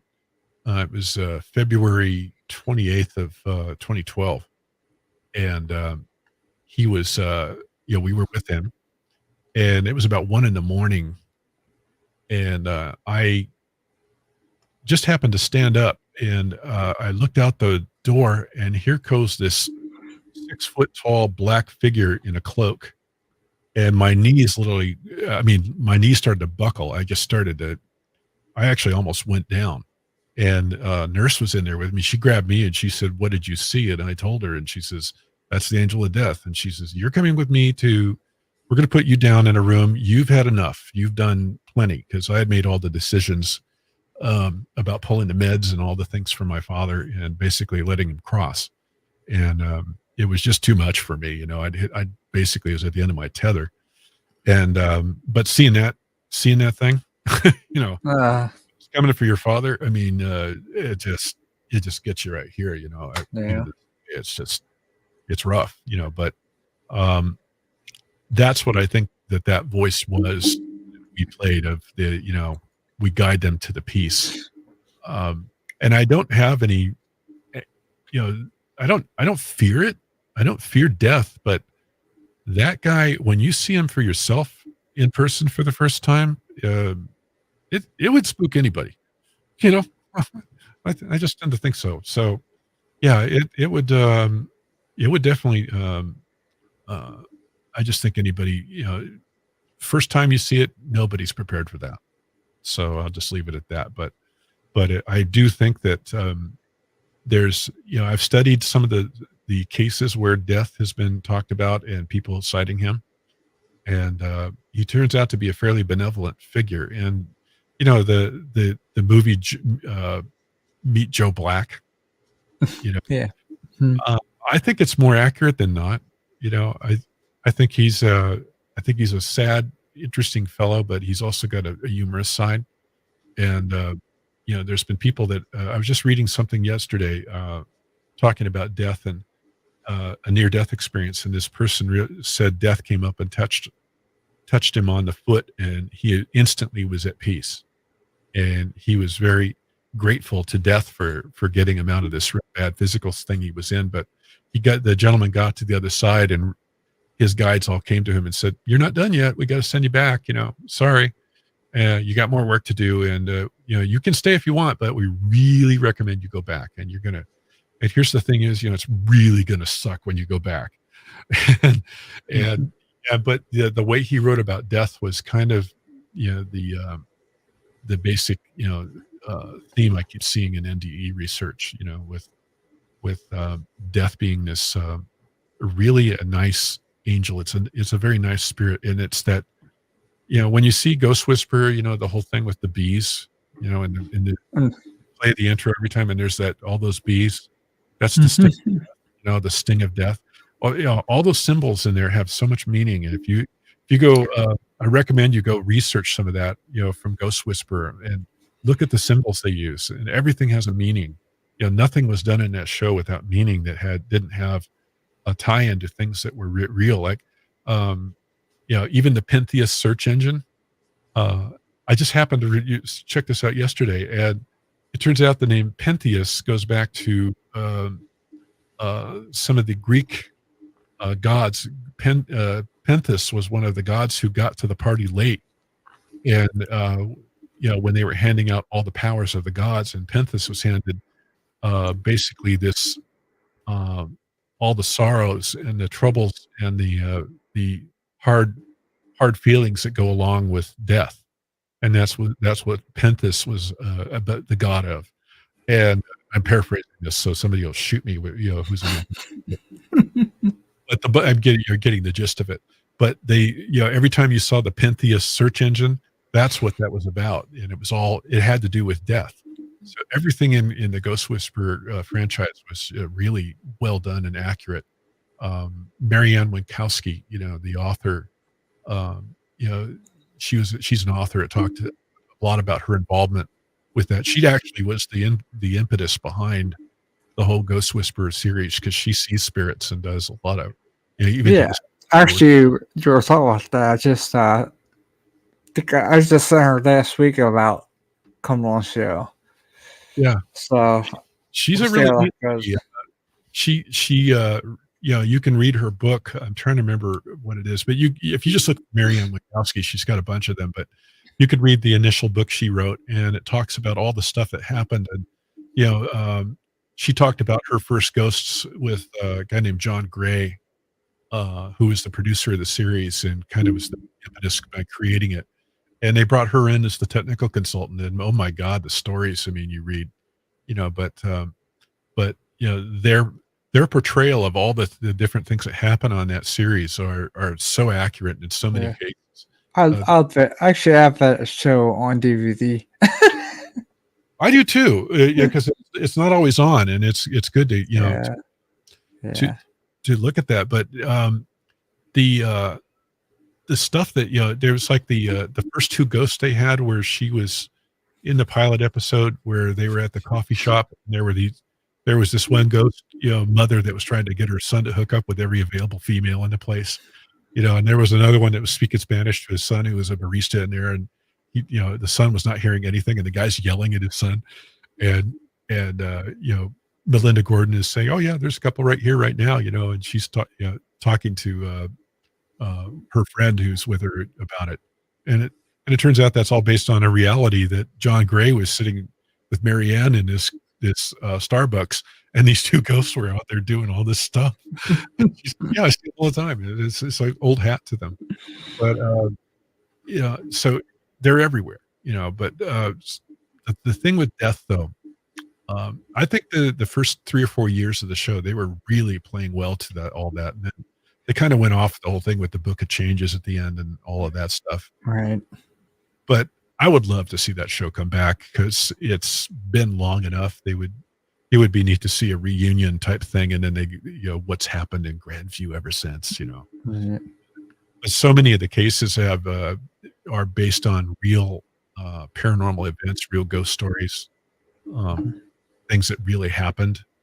Um, I just have always loved it, So it's a to me people should not take it as being so much fakes or fictional stories. It's stuff based on a lot of good research and development, that has been basically brought to people so they understand the reality of it and the whole treatment of death. Himself. I mean, the way that he's portrayed in every single episode opening is just, I think, really excellent. So yeah, but seeing him for yourself freaks me out. Okay. I get that bug-eyed thing going on. I bet. Yeah. Yeah, he was coming for my father. From Good. you. But my father, I still got the last laugh though, because he crossed over. Then he was perfectly fine. Then he had to acknowledge to me, there is another side. You were right, John. He couldn't say those words, could he, when he was alive? Huh? Yeah, that's right. I don't know, but there's another one that I will recommend to everybody that you can actually get free copies of her. Some of her books is Dion Fortune, and she was an early 20th century writer who was connected to the Society for Inner Light, based out of the UK, and she was well connected with a lot of really interesting people, and she wrote paranormal stories that were based on a lot of the 19th and early 20th century metaphysics of the day. And there's one called the Strange Case of Dr. Taverner, I think it is. I'm probably paraphrasing this, but if you look for Dr. Taverner, Taverner,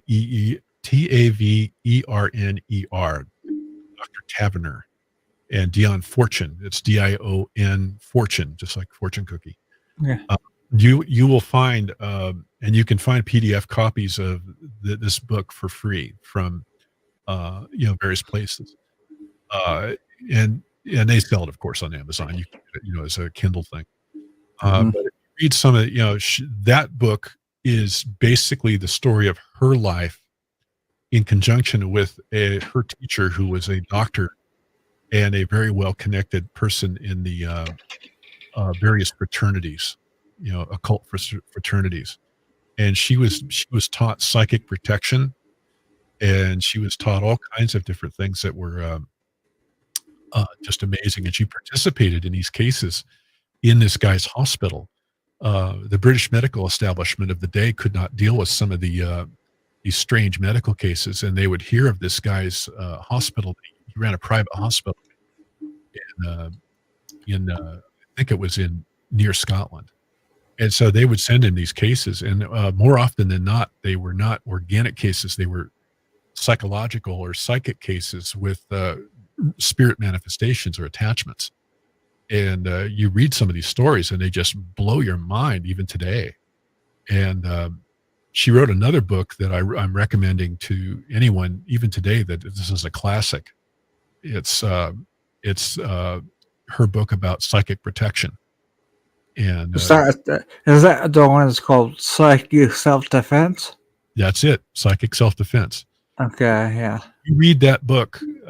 Some of the language is a little prosaic, but when you read it, you can look back in your life. I guarantee everybody who picks a copy of this up, it's another one of those that you could get freely or buy it, on Amazon or whatever. You will find that you have been in the presence of people who have used these tools on you, and that if you follow some of her advice, you can recognize these cases of autosuggestion and different things that have been applied to you. And it's a bit of a shocker when you recognize how often it's used, people. And there's a lot of stuff in there that I recommend to people who get into paranormal work. You just need to be aware of these things. And so to me, in my mind, these are required reading.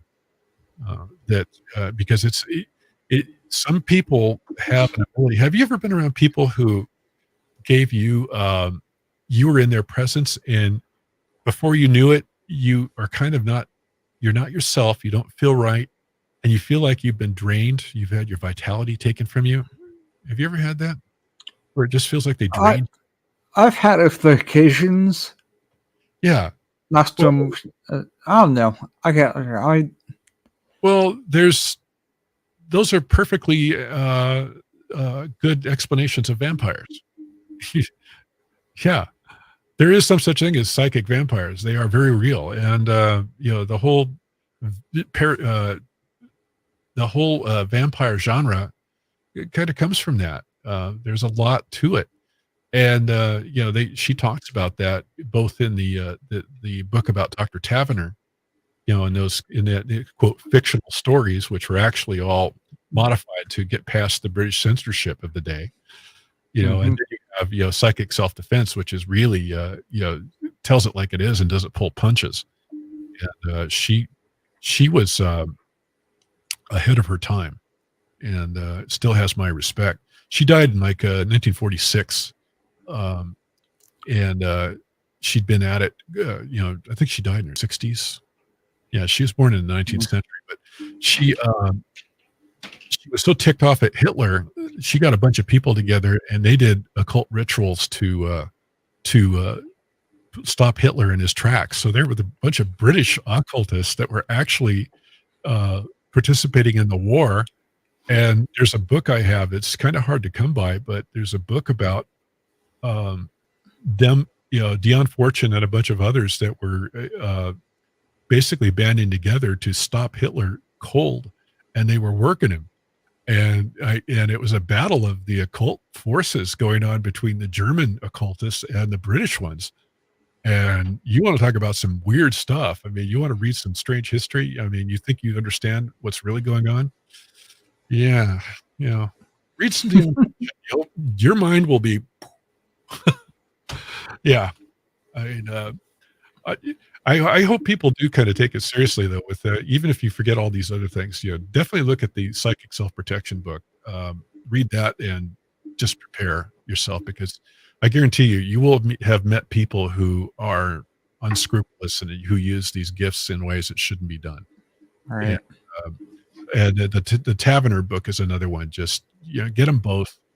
Get them on Kindle and then flip through them, and you find yourself coming back to them again and again. Because I find if you find yourself around people that drain you, or you find yourself with people that you were around them and you have no idea what they said and you can't remember anything that happened, but suddenly you wake up and you from like a fugue and you're like, I've got coffee in my hand. I've been with this person 3 hours. What happened?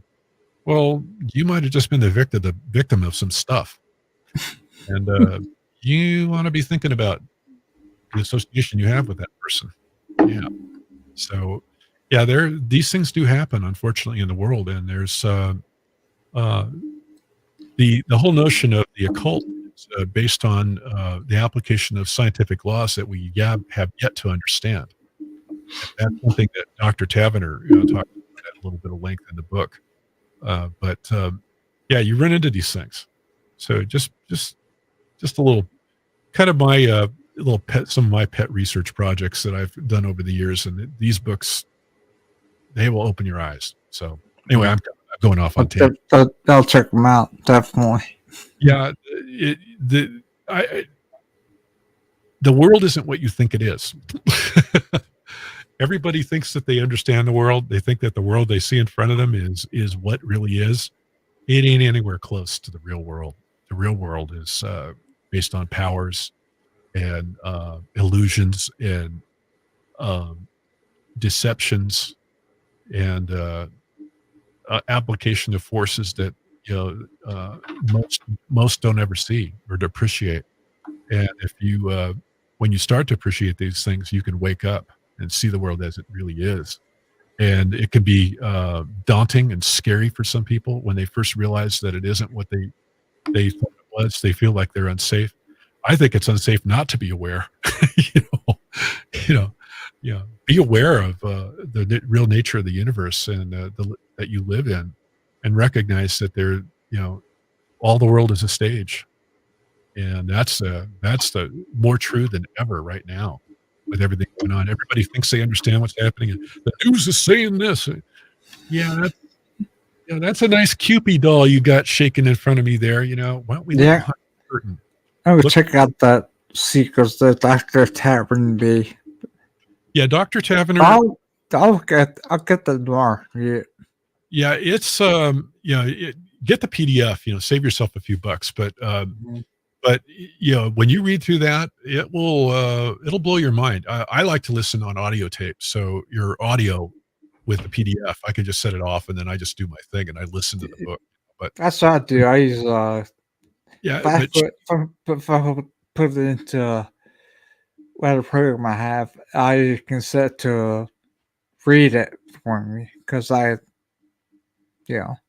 yeah, versatile audio for me. but, So. give them a listen and or a look and tell me what you think. I'd like to get your perspective because I think when you've been at this long enough, you've seen enough, you've danced around the edges of this stuff for a long time, and this is kind of like getting slapped upside the face with a dose of pulling back the curtain when you thought the stage was the real world, and then you suddenly see, whoa, what's this? When I first read it, I was like, I actually kind of got, I thought this is all BS, and then the more I read, then the more I started testing the theories behind it, and I started realizing, oh my God, this is the real thing. She was actually being, I think the thing with Dion is she was being as real as she could be in the times when you had the establishment working very hard to keep those truths secret. And she ran a lot of risks to do that because there was a lot of different people that had their own idea of how the world should work.